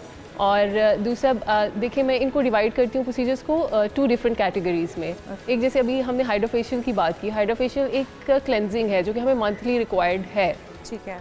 तो ये बेसिक प्रोसीजर्स हैं जो कि आपको अगर मंथली लेते रहेंगे तो आपकी स्किन साफ़ सुथरी रहती है, एक्ने नहीं होती है, एक्जेमास नहीं होते हैं और आप एक अच्छी बेस लाइन स्किन रहती है। फिर एंटी एजिंग ट्रीटमेंट्स वो ट्रीटमेंट्स हैं जिनमें आपकी कोलेजन बूस्टिंग होती है। कोलेजन बूस्टिंग में बहुत बेशुमार ट्रीटमेंट्स हैं और वो एक डर्मेटोलॉजी की आंख ही देख के बता सकती है कि आपको उनमें से कौन सी ट्रीटमेंट चाहिए। जैसे कि एनर्जी बेस्ड डिवाइसेस हैं, उसमें हाइफू है, फोटोना 4D है, बहुत सारे टाइटनिंग लेज़र्स हैं, स्किन टाइटनिंग लेज़र्स हैं। उसके बाद फिर कुछ ऐसी चीज़ें हैं जैसे फेस लिफ्टिंग थ्रेड्स हैं तो वो भी आप करा सकते हैं। फिर फिलर्स हैं, बोटॉक्स हैं। तो एंटी एजिंग ट्रीटमेंट्स में एक लंबी लिस्ट है। तो ये हम एग्जामिनेशन करने के बाद ही बताते हैं कि आप किस एज ब्रैकेट में किस ट्रीटमेंट के लिए मौजूद हैं। तो जो कोलेजन बूस्टिंग ट्रीटमेंट्स हैं वो मेरा मानना है कि 30-35 ईयर्स के बाद स्टार्ट हो जाने चाहिए क्योंकि 30s में आपका कोलेजन हर साल 1 to 2% गिरना शुरू हो जाता है और जैसे ही हम मेनोपॉज हिट करते हैं तो उसके बाद तो उसको बस वो स्पीड अप हो जाता है वो प्रोसेस। तो ये हाई टाइम होता है कि आप अपने कोलेजन बूस्टिंग ट्रीटमेंट्स लेना शुरू करें। डॉक्टर साहब ये भी बताइएगा कि ये जितने भी आप ट्रीटमेंट बता रही हैं ये तो आप पर्सनैलिटी को देख के, एज देख के और उसके इशू देख के आप बताएंगे कि क्या रिकमेंडेशन है आपकी, लेकिन क्या ये वन टाइम ट्रीटमेंट होता है या एक बार अगर आपने करवा लिया तो फिर आपको हर 6 माह के बाद या एवरी ईयर जो हो सकता है कुछ माह के बाद ये करवाना पड़ता रहे? और उसके बाद फिर एहतियात भी क्या कोई ख़ास होती है? आप अगर कोई फेस पे आपने ख़ास ट्रीटमेंट करवा लिया है तो फिर आप खुल के हंस नहीं सकते या अगर आपको मतलब जो एक्सप्रेशंस हैं उसका भी ख्याल करना पड़ता है क्योंकि हमने बहुत सी सेलिब्रिटीज़ को देखा है वो एहतियात कर रही होते, तो वो एहतियात ज़रूरी होती है इन ट्रीटमेंट्स के बाद? नहीं, मेरा ख्याल है वो एहतियात नहीं होती, उनका फ्रोज़न होते हैं एक्सप्रेशंस क्योंकि एक बहुत ट्रेंड आया था पिछले दिनों। अब तो रिजेनरेटिव मेडिसिन बहुत इवॉल्व कर गई है, अब बता नहीं पाते कि किसी के फेस पे प्रोसीजर्स हुए हैं या नहीं हुए, अगर अच्छे प्रोसीजर्स हुए हों। लेकिन क्या हुआ कि जब शुरू में बोटॉक्स और फिलर्स आए तो हर एक ने अपनी चीक्स फिल कराना शुरू कर दिए और बोटॉक्स एवरी 4 मंथ 6 मंथ्स लगवाना शुरू कर दिए, जिससे क्या होता है कि आप नॉर्मल एक्सप्रेशन भी नहीं दे पाते। अक्सर आप ड्रामास में देखते हैं लोग रो रहे होते हैं और जी बिल्कुल, और रोने के भी एक्सप्रेशन नहीं निकल रहे होते।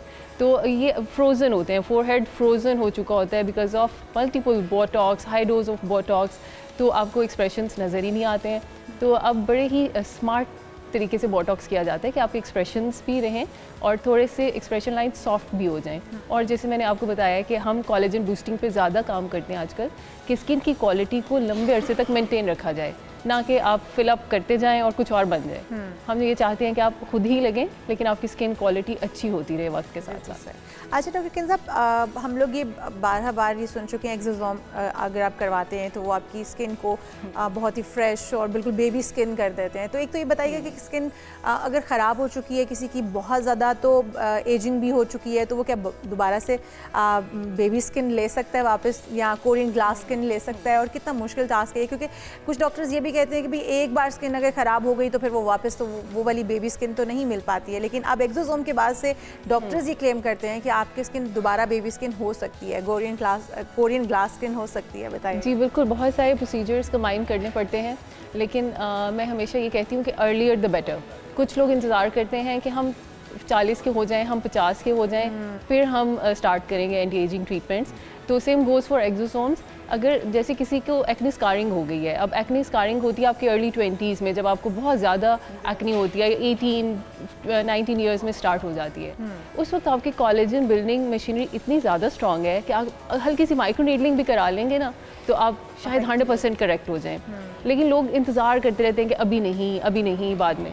अब मेरे पास जब लोग 30s और 40s में एक्ने स्कारिंग लेके आते हैं, फिर हमें बहुत सारे ट्रीटमेंट्स करने पड़ते हैं और उस तरह से रिस्पॉन्स जनरेट नहीं हो पाता। तो ये कुछ टूल्स अब रीजनरेटिव मेडिसिन में ऐसे आ चुके हैं जो उस कोलेजन बिल्डिंग मशीनरी को हेल्प आउट करते हैं कि ये उतना ही रिजल्ट दे जितना कि हम 20 ईयर्स में कोई ट्रीटमेंट करेंगे तो रिजल्ट दें। तो exosomes is one of them. Exosomes छोटे छोटे पैकेजेस होते हैं, एनर्जी के पैकेजेस होते हैं, मैसेंजर आरएनए और प्रोटीन्स और ग्रोथ फैक्टर्स होते हैं उनमें। तो जैसे ही हम वो लगाते हैं तो स्किन में नया कोलेजन बनता है, नई स्किन बनती है, तो एक फ्रेशनेस आती है। लेकिन इनकी मेंटेनेंस रिक्वायर्ड होती है, आपको कुछ माह के बाद ये रिपीट करने होते हैं to maintain the same glow. अच्छा, अगर यही हम एक्सोसोम को बालों के लिए चाह रहे हों, क्योंकि हेयर ग्रोथ बहुत लोगों की रुक चुकी होती है, या फिर हेयर लाइन जो है वो बिल्कुल वो ख़त्म हो चुकी होती है, बाल गिरना शुरू हो जाते हैं, तो एक्सोसोम उसके अंदर कितना अपना किरदार अदा करते हैं? क्या दोबारा से रीग्रोथ बाल हो सकते हैं, या फिर आपको जिस तरह से हेयर प्लांटेशन होती है, इम्प्लांट करवाने पड़ते हैं, वही करवाने पड़ते हैं? क्या बालों के लिए ये ट्रीटमेंट किस तरह से होगी? जी बिल्कुल, देखिए ज़्यादातर जो लोग हमारे पास आते हैं वो एंड्रोजेनेटिक एलोपेशिया यानी कि मर्दानागंजपन का शिकार होते हैं, और अब फीमेल्स में भी यही पैटर्न हेयर लॉस हम देखने को मिल रहा है। उसमें स्टेजेस वाइज हम ट्रीटमेंट करते हैं। सबसे पहले हम टॉपिकल ट्रीटमेंट्स की बात करते हैं कि कुछ लगाने वाली स्प्रेज देते हैं, उसी से अक्सर लोगों को अफाका हो जाता है। उससे अफाका ना हो तो फिर हम PRPs की तरफ जाते हैं। अब हमारे पास एक आर्सनल में एक नया टूल एक्सोसोम्स ऐड हो गया। एक्सोसोम्स बहुत मार्वलस काम करते हैं, लेकिन हर एक का रिस्पॉन्स इक्वल नहीं है। लाइक 70 to 80% लोगों में काफ़ी अच्छा रिस्पॉन्स आता है, और समहाउ मैंने देखे फीमेल्स में ज़्यादा अच्छा रिस्पॉन्स है एक्सोसोम्स को लेके। जैसे ही हम एक सेशन करते हैं तो 2 to 3 वीक्स में आपके बाल गिरना बंद हो जाते हैं, और 3 to 6 मंथ्स में आपके छोटे छोटे बहुत सारे नए बाल रीग्रो भी हो जाते हैं। रीग्रो भी, बिल्कुल। और PRP से भी रीग्रो हो सकते हैं? PRP से भी ग्रो हो सकते हैं, लेकिन PRP चूँकि आपका अपना ब्लड है ना, तो उसमें वी कैन नॉट मेजर के कितने ग्रोथ फैक्टर्स हैं। तो एक्सोसोम्स तो एक हेल्दी पर्सन से एक्सट्रैक्ट किए हुए होते हैं, उनमें बहुत high amount of growth factors होती है जो वाकई बाल उगा देती है या नई स्किन उगा देती है। तो इसलिए एक्सोसोम्स अब बेटर चॉइस हैं देन योर PRP। तो और एक्सोसोम्स के हमें कम सेशंस भी रिक्वायर्ड होते हैं, इसलिए बार बार सर पे सुइयाँ भी नहीं लगती। लेकिन अल्टीमेटली अगर आप कुछ खास स्टेजेस से आगे गुजर चुके हैं कि सर के ऊपर बाल बहुत कम रह गए हैं और सफ़ेद स्किन बस रह गई है, तो वहाँ पे हेयर ट्रांसप्लांट के अलावा चारा नहीं होता। अच्छा, ये भी बताएगा कि ख़वातीन और आजकल स्पेशली टीनेजर लड़कियां वो 4-5 स्टेप्स जो स्किन केयर के आजकल बड़े चल रहे हैं, बड़े ट्रेंड में हैं कि आप पहला स्टेप ये करेंगे, फिर उसके बाद ये करेंगे, फिर वो 4-5 चीज़ें अप्लाई करना रात के औकात में, फिर सुबह उठ के, फिर दोपहर में। मतलब मुझे ये लगता है कि जो वर्किंग वुमेन्स हैं उनके लिए तो बड़ा मुश्किल टास्क होता है, उन्होंने फैमिली को देखना है, बच्चे हैं, फिर उन्होंने जॉब्स पर जाना है। तो ये जो आजकल ट्रेंड में है, क्या यही तरीक़ाकार है अपनी स्किन को बेहतर रखने का, या नीट एंड क्लीन या खूबसूरत रखने का, या फिर कोई और भी है जो एक ही कोई ऐसी चीज़ जो आप अपने फेस पर अप्लाई कर लें रात के औकात में या दिन के औकात में? जी बिल्कुल, इस पर बहुत ज़्यादा बात करने की ज़रूरत है, क्योंकि बच्चियों को ख़ासतौर पर मैंने ये देखा है कि जब आप टीन्स में होते हो, स्कूल कॉलेज की बच्चियाँ, आपकी इतनी हेल्दीएस्ट स्किन है, you are having your best skin of your life. उसके बाद आप 30s में जाओगे तो शायद कुछ हो। अब इतनी बेस्ट स्किन के ऊपर आपको और क्या चाहिए? आप जैसे ही उसके ऊपर नाइसिनामाइड और डिफरेंट एक्टिव्स लगाना शुरू कर देते हैं, बैरियर ब्रीच हो जाता है और वहाँ पे एक्ने आना शुरू हो जाती है। कुछ बच्चों को एक्जिमा हो जाता है, कुछ बच्चों को रोजेशिया, रेडनेस, सेंसिटिविटी हो जाती है। तो प्लीज़ बच्चों को या टीन एज में आपको किसी किस्म के एक्टिव्स की ज़रूरत नहीं होती है। हाँ, अनलेस अनटिल आपको एक्नी है या कोई स्किन प्रॉब्लम्स हैं तो उसके लिए ज़रूर आप अप्लाई करें। लेकिन बच्चियों को मैं हमेशा कहती हूँ आपको एक अच्छा सन ब्लॉक चाहिए मॉर्निंग में स्कूल कॉलेज जाने से पहले, और रात को एक अच्छा मॉइस्चराइज़र चाहिए, और तीसरी चीज़ एक अच्छा फेस वॉश या क्लेंजर होना चाहिए। That's it. इससे ज़्यादा अगर आप कुछ भी लगाएंगे ना तो स्किन ख़राब होगी। स्किन अगर ख़राब हो गई है दूसरा बात, तो उसके लिए फिर बच्चियों के लिए ख़ासतौर पे टीनेजर्स जिनकी हम बात भी कर रहे हैं, वो लड़का हो या लड़की हो, उसको ये एक तरह का कॉन्फिडेंस शेक भी हो जाता है जब उसके एक्नी सारे चेहरे पर होते हैं। तो उसके लिए कोई ट्रीटमेंट, कोई ऑर्गेनिक भी ट्रीटमेंट हो सकता है, कोई हर्बल ट्रीटमेंट मेडिसिन के अलावा उससे हटके? जी, सबसे पहले तो मैं ये देखती हूँ कि अगर तो देखें एक्टिव्स लगाने की वजह से ख़राब हुई है तो आपने ब्रेक देनी है स्किन को, बिल्कुल ब्रेक दे दें, कुछ भी ना लगाएं, जस्ट मॉइस्चराइज़र लगाएं, अच्छे से जेंटल क्लेंजर होना चाहिए जो बहुत हार्श नहीं होना चाहिए, और सुबह मॉर्निंग में सन ब्लॉक लगाएं, और आप देखेंगे कि 1-2 महीने में आपकी स्किन वापस आना शुरू हो जाएगी।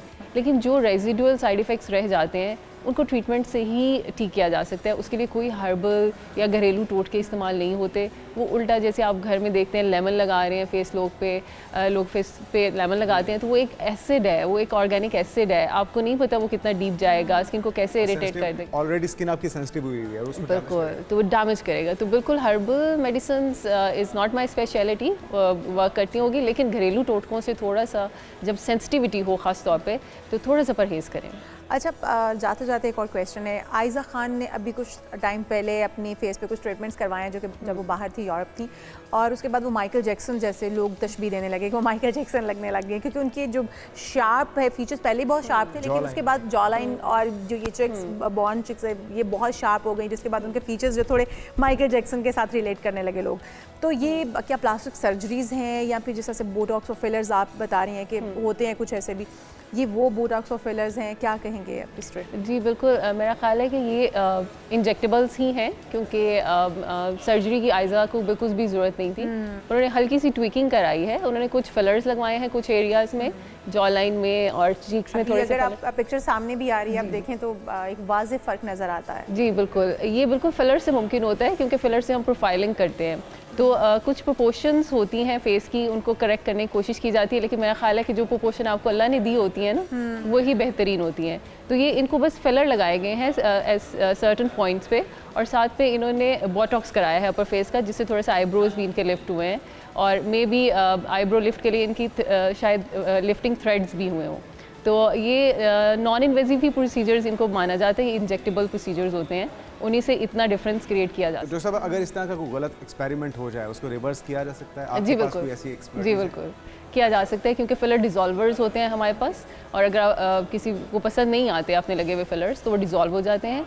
और जो हम बोटॉक्स लगाते हैं उसका 4 to 6 मंथ्स का पीरियड होता है, वो 4 to 6 मंथ्स में वैसे ही रिवर्स हो जाता है। अच्छा, तो उसके बाद स्किन सैगी तो नहीं हो जाती है? क्योंकि फिलर्स निकलेंगे, बोटॉक्स निकलेंगे, तो आपकी स्किन वापस अगर आती है तो वो ढलकना शुरू तो नहीं हो जाएगी कुछ टाइम के बाद? देखिए, एजिंग तो जैसे आनी है वो वैसे ही आनी है, ठीक है। वो आपका कोलेजन जिस तरह से टूट रहा है सैग उसी तरह से करना है, लेकिन फिलर के निकलने से इतना डैमेज नहीं होता, और बोटॉक्स के भी ख़त्म होने से इतना डैमेज नहीं होता। लेकिन ऑब्वियसली वक्त के साथ साथ आप एज कर रहे हैं, तो आप शायद जैसे ही उनका पीरियड ख़त्म होगा तो आप थोड़े से ज़्यादा एजड लगेंगे, क्योंकि आप अपनी लाइफ में थोड़ा सा आगे तो जा चुके हैं। अच्छा, मरियम साहिबा ने कहा जाता है, उनके बारे में भी रूमर्स हैं कि उन्होंने बहुत ज़्यादा ट्रीटमेंट्स करवाई नहीं, और उनका डॉक्टर बहुत अच्छा है, क्योंकि वो अपनी एज के इस हिस्से में भी एक आम नौजवान लड़की से कहीं ज़्यादा खूबसूरत, और उनका स्किन इतनी उनकी फ्रेश नज़र आती है और इतनी पिंक नज़र आती है कि मतलब आप उनको एडमायर करते, बहुत सारी ख़वातीन उनको एडमायर करती है। डॉक्टर का नाम क्या खूबसूरत? नहीं, डॉक्टर का नाम नहीं पूछा, लेकिन ये जानना चाह रही हूँ कि ऐसी ट्रीटमेंट्स पाकिस्तान के अंदर मौजूद हैं कि आप 50-60s के बाद भी आप वही ग्लो और वही खूबसूरती बरकरार रख पाएँ? जी बिल्कुल, ये हाई मेंटेनेंस प्रोसीजर्स होते हैं, और आपको मेंटेनेंस की बार बार ज़रूरत होती है, और बिल्कुल ऐसा मुमकिन है कि आप रख सकते हैं। दूसरे कि उनका वेट जितना कंट्रोल है, माशाल्लाह उन्होंने अपना वेट इस एज में जितना कंट्रोल किया हुआ है, उसी से आपकी बहुत कंट्रोल्ड लुक रहती है। उनके अक्सर फीचर्स अगर आप देखें ना, चेंज हुए हैं, इवॉल्व हुए हैं वक्त के साथ साथ, तो वो उनके वेट कंट्रोल की वजह से, उनके हेल्दी लाइफस्टाइल की वजह से भी चेंज हुए हैं, और ऑब्वियसली उनमें कुछ ना कुछ एस्थेटिक्स का भी रोल है डेफिनेटली, और उनकी हाई मेंटेनेंस का भी रोल है। अच्छा, पिंक लिप्स और पिंक चिक्स परमानेंटली हो सकते हैं? जी बिल्कुल, आजकल जुनैद क्योंकि करवाना चाह रहे हैं पिंक लिप्स और पिंक चिक्स। मेरा कह के वो पूछना चाह रही है अपने लिए, लेकिन ठीक है। अच्छा, इसके दो तरीके हैं। एक तो ये कि हम इनडायरेक्टली स्किन की कोलेजन पे काम करें, स्किन की क्वालिटी पे काम करें, ऐसे प्रोसीजर्स करें जिससे स्किन की क्वालिटी इनहेंस हो, तो आपके अल्टीमेटली आपकी खुद ही चीक्स और लिप्स जो है वो समझ आ गई आपको, ठीक है। Thank you so much doctor साहब, आपने बहुत सी मुफीद चीज़ें बताई हैं, और आपकी जो कोरियन ग्लास स्किन है वो भी मुमकिन है, सब कुछ हो सकता है, लेकिन ट्रीटमेंट के साथ साथ अपनी लाइफस्टाइल को अपने आते हैं जो कि बहुत बिगड़ चुकी हैं, वो जिस तरह से हमने वेट पुट ऑन किया होता है, जंक फूड, वो सारा कुछ उसको भी ठीक करना होगा। बिल्कुल, और फिर आपको एक अच्छे डर्मेटोलॉजिस्ट के पास जाना बहुत ज़रूरी है। आप वो क्या कहते हैं, नीम हकीम खतरा जान के पास अगर आप जाएंगे तो फिर आपकी स्किन कोरियन ग्लास स्किन होने की बजाय बर्बाद भी हो सकती है, तो इसलिए बेहतरीन डॉक्टर का इंतखाब कीजिए। हमारे साथ डॉक्टर मौजूद थी, डॉक्टर किंज़ा आफ्ताब, स्किन स्पेशलिस्ट हैं, डर्मेटोलॉजिस्ट हैं। बहुत शुक्रिया आपके यहाँ आने का और हमें इतने मुफीद मशवरे देने का। इतनी बेहतरीन ट्रीटमेंट्स पाकिस्तान के अंदर भी मौजूद है, पाकिस्तान से बाहर जा के जो आप इतना पैसा खर्च करना चाहते हैं, सेलिब्रिटीज़ भी या आम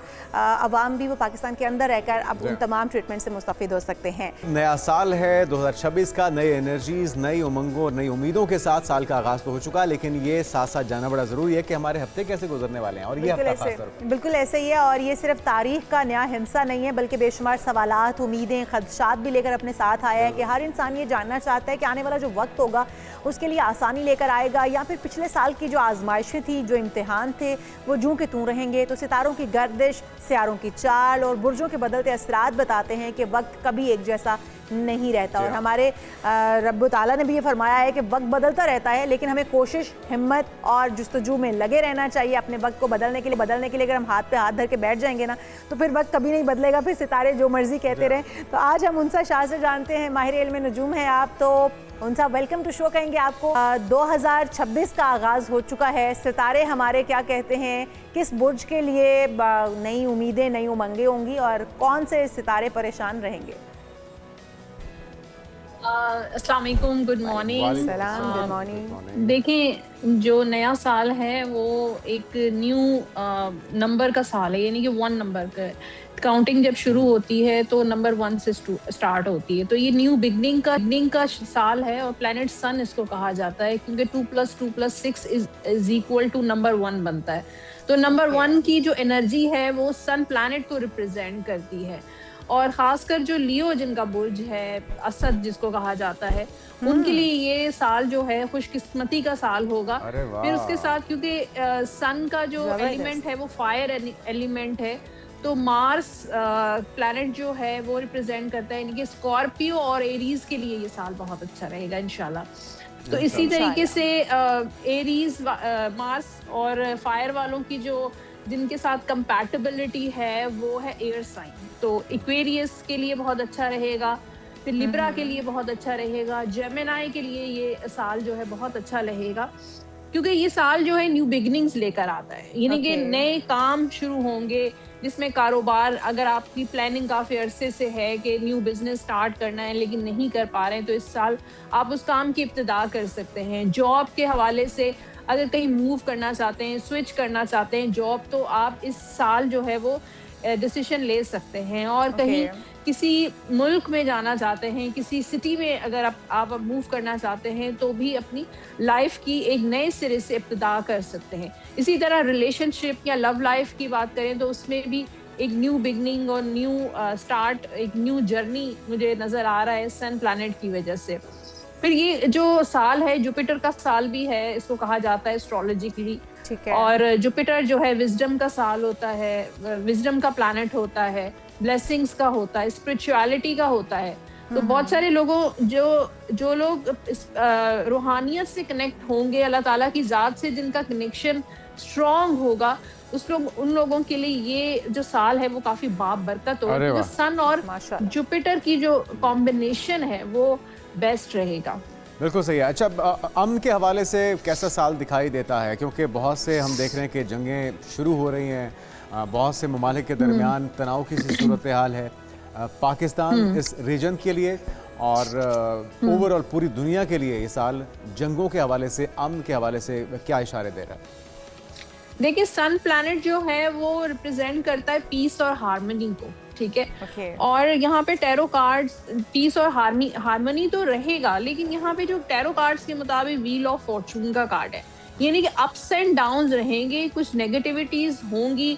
अब नेगेटिविटीज जो हैं वो कुदरती तौर पर कोई इफेक्ट हो सकता है, दुश्मन हो सकते हैं, जैसे पाकिस्तान को भी अगर हम देखें तो पाकिस्तान की सराउंडिंग्स में भी कुछ ऐसी नेगेटिविटीज हैं जो उनकी वजह से इफेक्ट हो सकता है पाकिस्तान पे, जैसे हालात ख़राब हो गए, इकोनॉमी फ्लक्चुएट कर रही है। इसी तरीके से जो ऐसे कंट्रीज़ हैं जो बहुत सेंसिटिव कंट्रीज़ हैं, उनमें ये अप्स एंड डाउन्स चलेंगे और उनके जो दुश्मन हैं वो अलर्ट रहेंगे और मौके की तलाश करेंगे कि अगर उनको नुकसान पहुंचा सकते हैं तो पहुंचाने की कोशिश करेंगे। हमारे दुश्मन चाहे वो अफगानिस्तान है या फिर वो भारत है, वो तो ताक में है कि कोई ना कोई ऐसा मिस एडवेंचर करें पाकिस्तान के साथ, लेकिन पाकिस्तान अल्हम्दुलिल्लाह उसके अंदर बड़ी बेहतरी आई है, बड़ी मुस्तकिल मिजाजी आई है और पाकिस्तान जो है वो कहीं और स्टैंड करता है।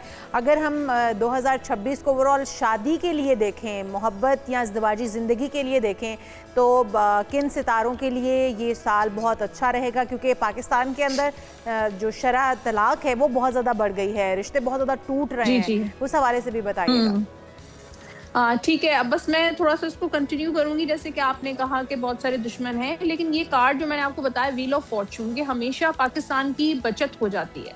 फेवर में कुछ ना कुछ ऐसा जरूर होता है कि कुदरती मदद जो है वो पाकिस्तान के साथ है, या कुछ ऐसे जो मुल्क हैं जो बहुत सेंसिटिव हैं, वो दुश्मन तो ताक में बैठे हैं, उनका इरादा भी सही नहीं है, लेकिन किस्मत उनके फेवर में है।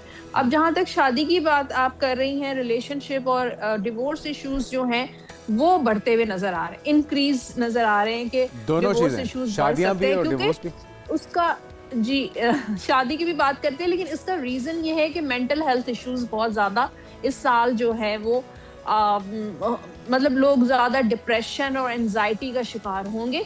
लेकिन ये जरूर है कि लोगों को अवेयरनेस जरूर आ जाएगी, ये नहीं उसका इलाज जो है वो लोग करते हुए नजर आ रहे हैं। हाँ, और जहाँ तक शादी की बात है कि कौन से बुर्ज जो है वो शादी के लिहाज से बहुत अच्छे रहेंगे, जिसमें लियो मैंने आपको बताया, स्कॉर्पियो हो गया, पाइसेस हो गया, फिर कैंसेरियंस, टॉरस, एरीज, इन लोगों के लिए शादी का जो साल है ये बहुत अच्छा रहेगा। बिल्कुल। अब एक एक करके अगर उनसे आ जाते हैं स्टार्स की तरफ, स्टार्स का हफ्ता कैसा गुजरने जा रहा है?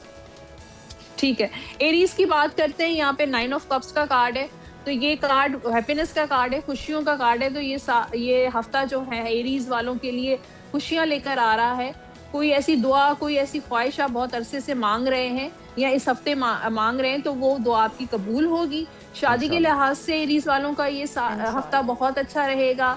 आपका रीयूनियन हो सकता है अगर आपकी सेपरेशन हुई हुई है, या कारोबार में नुकसान है तो फायदा होगा। लेकिन बस एरीज वालों को पैसों को लेकर थोड़ा केयरफुल होना चाहिए, सेविंग करनी चाहिए, क्योंकि एरीज वालों का हाथ बहुत खुला होता है। फिर टॉरस वालों की बात करते हैं। टॉरस वालों के लिए किंग ऑफ पेंटिकल्स का कार्ड है, तो ये पैसे आने का कार्ड है। तो टॉरस वालों के लिए कोई पैसों का फायदा होगा, उसमें सैलरी बढ़ सकती है, आपकी कारोबार में मुनाफा हो सकता है, तो स्टेबल रहेगा, स्टेबिलिटी नजर आ रही है, फाइनेंशियल स्टेबिलिटी हो सकती है।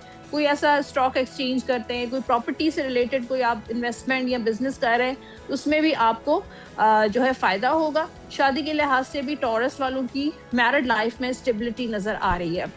जेमिनाई की बात करते हैं, ट्रैवल है इस हफ्ते जेमिनाई वालों के लिए। फिर जिस चीज की एहतियात करनी है, जेमिनाई वालों को जल्दबाजी नहीं करनी है। किसी भी काम में कोई काम करने का इरादा आप रखते हैं या आपकी प्लानिंग है, तो बी पेशेंट, यानी कि सब्र करें और थोड़ा होल्ड करके और फिर काम करें। जल्दी में कोई भी काम नहीं करना है आपने। फिर कैंसर की बात करते हैं, यहाँ पे क्वीन ऑफ सोर्ड्स का कार्ड है, तो कैंसेरियंस वाले थोड़ा अकल का जो है वो करें, यानी कि प्रैक्टिकल फैसले करें। प्रैक्टिकल फैसले जो है कैंसेरियंस को करने चाहिए, सोच समझ के काम करना चाहिए। इस हफ्ते कोई मेजर डिसीजन ले सकते हैं, कोई बड़ा फैसला, अहम फैसला ले सकते हैं, जिसमें बिजनेस हो सकता है, उनकी पर्सनल लाइफ हो सकती है, फाइनेंशियल मैटर्स हो सकते हैं, कोई अहम फैसला ले सकते हैं। फिर लियो वालों के लिए सक्सेस का कार्ड है, 6 ऑफ वॉन्ड्स, हैप्पीनेस, सक्सेस, कोई गोल अचीव कर सकते हैं, प्रमोशन हो सकती है, और कोई फेम मिल सकता है। अगर आप पॉलिटिक्स में हैं या मीडिया में हैं तो उनको कामयाबी मिल सकती है। जो स्टूडेंट्स हैं उनके एग्जाम्स जो हैं वो क्लियर हो सकते हैं, उनको एक अच्छी पोजीशन मिल सकती है। ट्रैवल पे आप जा सकते हैं। शादी का कार्ड भी ये बहुत अच्छा है कि सक्सेसफुल आपकी शादी हो सकती है लियो वालों की।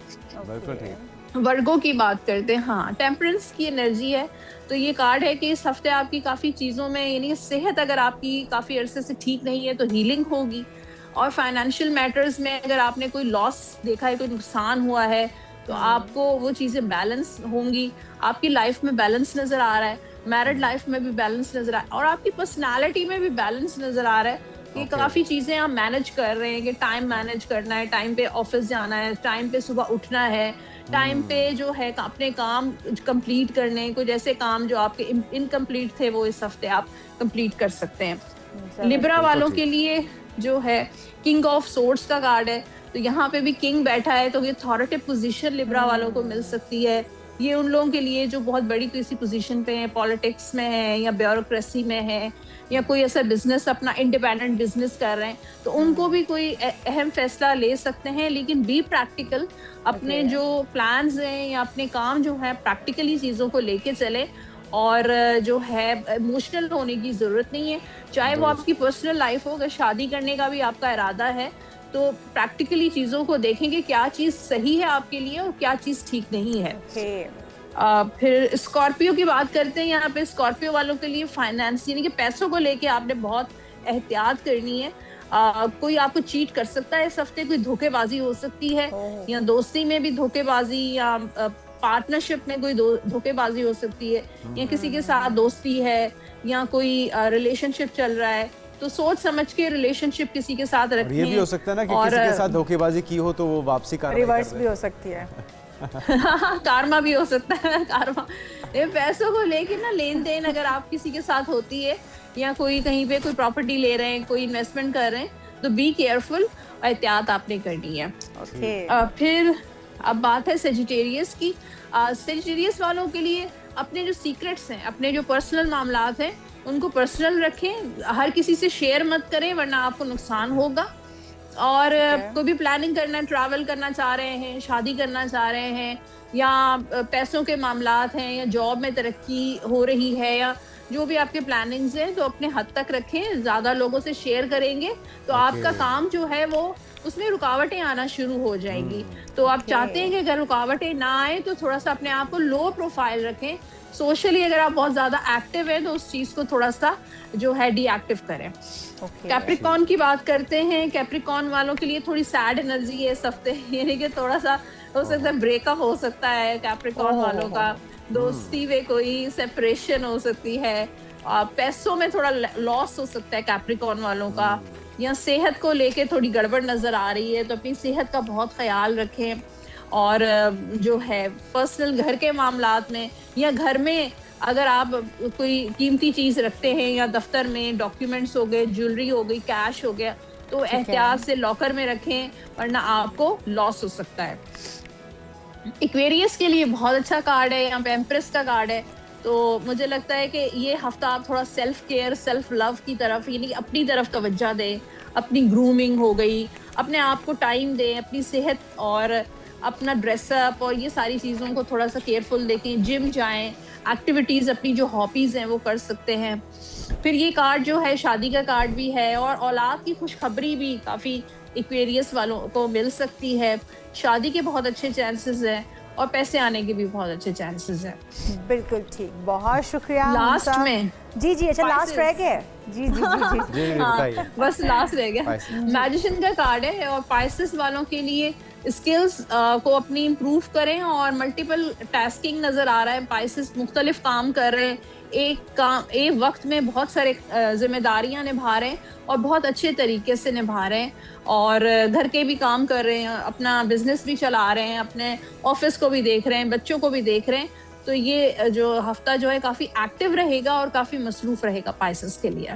ज़बरदस्त, बिल्कुल ठीक है। बहुत शुक्रिया उनसे शाह, आप हमारे साथ मौजूद थी और हमने कोशिश कि ओवरऑल भी आपको बता सकें 2026 किन सितारों के लिए अच्छा रहेगा, और ये हफ्ता किसके लिए कैसा रहेगा, और किसको एहतियात बरतनी होगी और किसको बोल्ड और ब्लंट होकर खेलने का मौका मिलेगा इस हफ्ते के अंदर, वो भी हमने कोशिश किया कि आपको बताएं। आगे बढ़ते हैं और कुछ बात हो जाए शोबिज़ इंडस्ट्री की, जिसके मारूफ अदाकार हैं फहद मुस्तफ़ा नाज़रीन, और अदाकारा माहिरा खान की फिल्म आग लगे बस्ती में उसका टीज़र जारी किया गया है, और इसको लोग बड़ा पसंद कर रहे हैं। फिल्म आग लगे बस्ती में रिलीज़ जो इसका टीज़र हुआ है उसमें मकबूल हो गया, और लोग इसको कह रहे हैं कि इसमें उम्मीद की जाती है कि बहुत ज़बरदस्त मूवी होगी।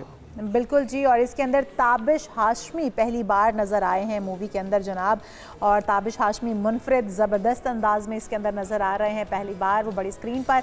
आग लगे बस्ती में का टीज़र आपने देखा है, बहुत ही खूबसूरत फिल्म जो है वो लग रही है, बड़ी इंटरेस्टिंग फिल्म लग रही है। अच्छा, हम देख रहे हैं ताबिश फिल्म के अंदर शायद खामोशी का किरदार अदा करने आए थे, खामोशी से वो आए डेब्यू और मूवी है ताबिश हाशमी की। हमारी बेस्ट विशेस उनके लिए, क्योंकि वो टीवी की स्क्रीन के ऊपर तो छा गए आते ही।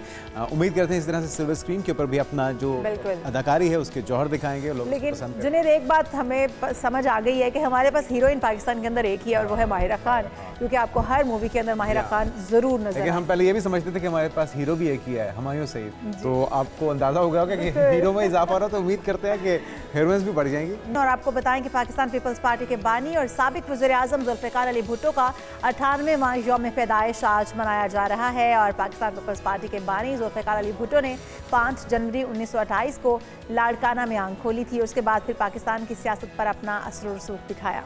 बिल्कुल, जुल्फ़िकार अली भुट्टो की शख्सियत भुलाई नहीं जा सकती। बानी पीपल्स पार्टी ने कैलिफोर्निया और ऑक्सफोर्ड से कानून की तालीम हासिल की थी और हमने देखा कि 1953 में सिंध हाई कोर्ट में वकालत उन्होंने शुरू की। फिर जुल्फ़िकार अली भुट्टो 1963 में जनरल अयूब खान की काबीना में वज़ीर मुकर्रर हुए थे और सियासी अख्तिलाफ़ात की बिना पर फिर हुकूमत से अलग होकर 30 नवंबर 1967 को पीपल्स पार्टी की उन्होंने बुनियाद रखी। और फिर रोटी कपड़ा मकान, ये वो नारा था जो कि अवाम में मकबूल हुआ, अवाम के दिलों में उन्होंने घर किया। और 1970 के आम इंतखाबात में पीपल्स पार्टी को भरपूर कामयाबी भी हासिल हुई। बिल्कुल जी। और फिर 1971 से 1973 तक पाकिस्तान के सदर भी रहे हैं और उन्हें मुल्क के पहले मुंतखब वज़ीर-ए-आज़म होने का एजाज़ भी हासिल है।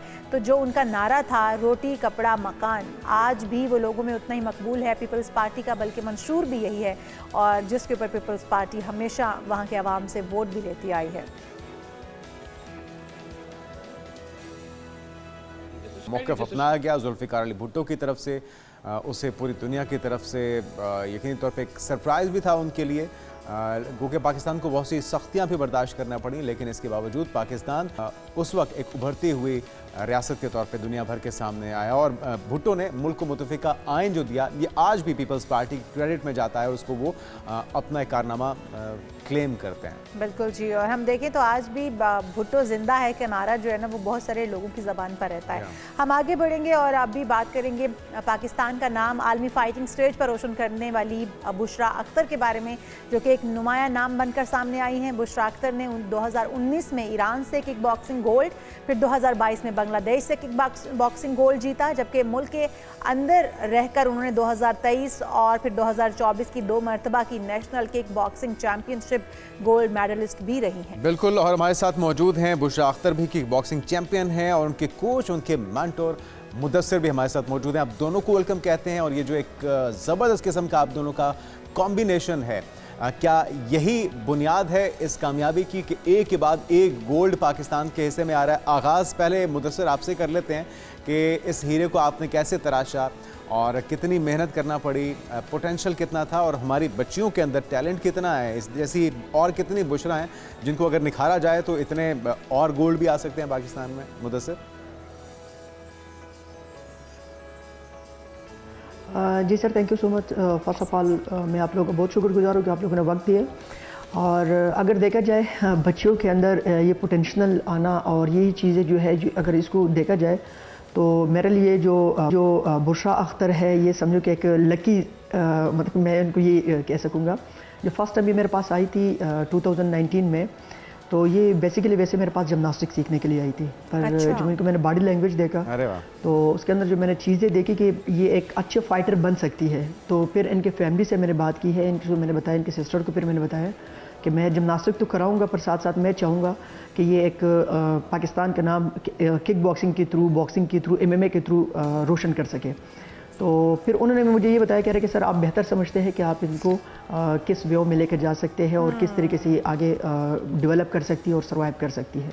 तो अल्हम्दुलिल्लाह फर्स्ट 6 मंथ में ईरान गई है और ईरान से बाकी वर्ल्ड किक बॉक्सिंग चैम्पियनशिप में पाकिस्तान को रिप्रेजेंट किया और मुल्क का नाम रोशन किए। ज़बरदस्त। तो इसी तरीके से हमारे पास जो बच्चियाँ हैं, अब 2-3 बच्चे और है, जैसे मरियम अज़ार है हमारे पास, और 2-3 बच्चा और है, वो भी माशाल्लाह बुशरा को ही देख कर वो बहुत ज़्यादा ही एक्साइटेड भी होते हैं, पेरेंट्स भी एक्साइटेड होते हैं कि हम बुशरा को देखते हैं तो हमें ऐसा ही लगता है कि हमारे बच्चियों के अंदर भी यही जो रुझान है और ये जो स्प्रिंट है ये आनी चाहिए और इस फील्ड में मुल्क पाकिस्तान का नाम रोशन करना चाहिए। ज़बरदस्त, माशाल्लाह। अच्छा बुशरा, आपसे जानना चाहेंगे कि किस तरह के मुदस्सिर कोच हैं, कितनी मेहनत दरकार थी और किस तरह से मुदस्सिर आपके जो कोच हैं, आपके मेंटोर हैं, उन्होंने पहचाना कि आपके अंदर इतना पोटेंशियल है? आपको भी अंदाज़ा था कि आप इस लेवल पर जा सकती हैं? जी बिल्कुल, thank you so much. First of all मैं बताऊं कि जैसे कि आपने मुझे बताया, सर ने भी बताया कि ये स्टार्टिंग में मेरे पास आई थी। मैं फ़र्स्ट ऑफ़ ऑल मैं आई थी जिम्नास्टिक के लिए सर के पास। तो जब मेरे अंदर सर ने ये एबिलिटीज़ देखी, एक कोच जो है वो प्लेयर्स को देखता है कि हाँ ये बच्चा जो है वो इसके अंदर ये एबिलिटीज़ हैं, वो इस चीज़ को कर सकता है। तो अल्हम्दुलिल्लाह सर ने मेरे अंदर ये एबिलिटीज़ देखी और अल्हम्दुलिल्लाह 5 मंथ की ट्रेनिंग में मैं फ़र्स्ट ईरान तेहरान में जो मेरा इवेंट हुआ था, वर्ल्ड किक बॉक्सिंग चैम्पियनशिप, उसमें मैं गोल्ड हुई। तो ऑब्वियसली उसके बाद करते करते मेरे लिए एक चैलेंज बनता गया। तो अभी रिसेंटली फिर मैं श्रीलंका में किक बॉक्सिंग की फ़ाइट में जो अनडिफीटेड फाइटर थी निमिषा कुमारी को मैंने बीट किया। और इसी तरह से एक अच्छे कोच की मैं तो यही मानती हूँ कि जब मुझे तो मार्शल आर्ट्स का कुछ भी नहीं आता था, मतलब किक बॉक्सिंग, MMA कुछ भी नहीं आता था। अल्हम्दुलिल्लाह जिस तरह से सर ने मुझे ट्रेनिंग दी है, वक्त दिया, टाइम दिया है, तो अल्हम्दुलिल्लाह आज मैं इंटरनेशनल नेशनल लेवल पे मैं पार्टिसिपेट कर रही हूँ। आगे क्या प्लान्स हैं बुशरा आपके? और जिस तरह से अब हम बता भी रहे थे, आपके मेंटोर, आपके कोच मुदस्सिर, कि आप आए जिम्नास्टिक के लिए थी, लेकिन फिर आप को देख के आपके अंदर ये जो छुपा हुआ टैलेंट था, उसके बाद आपको ये ग्रूम करने के लिए तैयार किया गया किक बॉक्सिंग के लिए। तो अभी और कितने टारगेट्स हैं जो अचीव करने हैं, क्या लगता है आपको? इसी तरह से अगर मेरी ट्रेनिंग कंटिन्यू होगी और इसी तरह से मतलब मुझे चांसेस मिलते रहेंगे, तो स्पेशली जो है वो कोच की ट्रेनिंग बहुत मैटर करती है। मतलब मेरे लिए तो सर मुदस्सिर जो है वो एक गॉड गिफ्टेड है। तो मैं तो ये मानती हूँ जिस तरह से सर ने मुझे मतलब इस काबिल समझा और इतने लेवल तक मुझे पहुँचाया, it's all credit goes to my coach. And specially जो पेरेंट्स की सपोर्ट है, ऑब्वियसली आज उनकी सपोर्ट ना होती तो मैं स्टेज पे ना होती। तो मुझे ये उम्मीद है, इंशाल्लाह मेरी ये ख्वाहिश भी है और पेरेंट्स की भी है, मैं इंशाल्लाह ओलंपिक पे और इंटरनेशनल लेवल पे मैं अपने मुल्क पाकिस्तान का नाम रोशन करूँ इंशाल्लाह। बहुत सारी दुआएं बुशरा आपके लिए। मुदस्सिर आपकी तरफ आएंगे कि जिस तरह से आपके पास अभी बुशरा मौजूद है और आपका नाम जाके अपना नाम तो रोशन कर रही है, वालिदैन का या पाकिस्तान का नाम रोशन कर रही है, लेकिन अपने कोच, अपने मेंटोर, अपने उस्ताद का भी नाम रोशन कर रही है। और बहुत सारे बच्चे होंगे जो कि आप जैसा कोच चाहते होंगे। कितनी बच्चियाँ आपके अंडर जो भी ट्रेनिंग ले रही हैं और कितने बच्चों को आप ट्रेन कर चुके हैं, और कोई और भी बच्चा है जो इस लेवल पर पहुंचा हो और कोई अगर इस पर राब्ता करना चाहे, आपसे कोचिंग लेना चाहे, तो उसका तरीक़ाकार क्या होगा? देखिए मैम, हमारे पास तो बच्चे बहुत ज़्यादा आते हैं, ज़्यादा तादाद में आते हैं। अब तो माशाल्लाह पाकिस्तान में रुझान बहुत ज़्यादा बढ़ चुकी है स्पोर्ट्स का। जैसे शुरू में ये होता था कि पहले जैसे क्रिकेट को ही तरजीह दी जाती थी, अब मार्शल आर्ट्स की तरफ भी लोग बहुत ज़्यादा आ रहे हैं, ख़ासकर MMA जो गेम है, बॉक्सिंग, किक बॉक्सिंग जो गेम है। तो हमारे पास इनकी बाकी मैंने पूरी टीम बनाई हुई है, टीम मुदस्सिर अंगारियन के नाम से हमारी टीम है, और उसमें 7-8 बच्चियाँ जो है वो माशाल्लाह नेशनल पे कर रही है। अभी इनके साथ ही बल्कि आगे 30 जनवरी को इंशाल्लाह हमारा प्लान है कि KFL सीरीज़ 7 में इंशाल्लाह हम पार्टिसिपेट करेंगे। जैसे बुशरा अख्तर उसमें होगी और मरियम अज़हर एक बच्ची हमारी 65 वेट कैटेगरी में, वो भी माशाल्लाह अभी नेशनल में ब्राउन्स पोजीशन हुई है MMA में। तो अब उनका भी इंशाल्लाह आगे प्रोसेस साथ साथ चल रहे हैं। एक और बच्ची है, रिदा बच्ची हमारे पास है, और 2-3 बच्चियाँ हमारे पास है जो अब इस स्टेज पर आगे की तरफ आ रही है। बाकी जो पेरेंट्स है, मैं तो उनको ये पैगाम दे रहा, हमेशा की तरह मेरा एक पैगाम दिया होता है कि गेम के पढ़ाई के साथ साथ आपको स्पोर्ट्स होना बहुत, एक अच्छे एथलीट्स और एक अच्छा स्पोर्ट्समैन होना भी बहुत ज़्यादा ज़रूरी होता है। क्योंकि आजकल के दौर में हम ये समझते हैं कि बस बच्चों को हमने टैब मोबाइल देकर हमारी जान छूट गई है, पर ऐसा नहीं है। वीकनेस, खासकर आइज़ का वीकनेस, बॉडी वीकनेस, ये इसी वजह से होता है कि हम बस पढ़ाई की तरफ रख कर बच्चों को बाहर कोई भी स्पोर्ट्स एक्टिविटी में हम डालते नहीं है, ग्राउंड की तरफ हम लेकर जाते नहीं हैं। तो उनसे मेरा ये पैगाम है और रिक्वेस्ट भी है कि पढ़ाई के साथ साथ अपने बच्चों को आप स्पोर्ट्स ग्राउंड की तरफ लेकर आए। एकेडमी के अगर मैं बताऊं तो रावलपिंडी डबल रोड जो इंटरनेशनल क्रिकेट स्टेडियम है, बिल्कुल के साथ शहबाज शरीफ स्पोर्ट कम्प्लेक्स है, उसमें मेरी एकेडमी है। 4 से 6 बजे तक हमारी क्लास होती है और उसमें हमारे पास 4 ईयर से लेके 60+ तक क्लाइंट्स आते हैं। वो फिज़िकल फिटनेस भी करते हैं, बॉक्सिंग है, किक बॉक्सिंग है, जिम्नास्टिक है, MMA की गेम है। और माशाल्लाह पाकिस्तान लेवल पे वाहिद ये एकेडमी है रावलपिंडी की कि इसमें बहुत ज़्यादा एथलीट्स आगे की तरफ निकल भी चुके हैं, जो बाहर कंट्री को भी बाकायदा पाकिस्तान में रिप्रेजेंट करके पाकिस्तान लेवल, वहाँ पर पाकिस्तान का फ्लैग वो हर टाइम जब भी हम जाते हैं तो पाकिस्तान का फ्लैग अल्हम्दुलिल्लाह फ़ख्र से बुलंद करता है।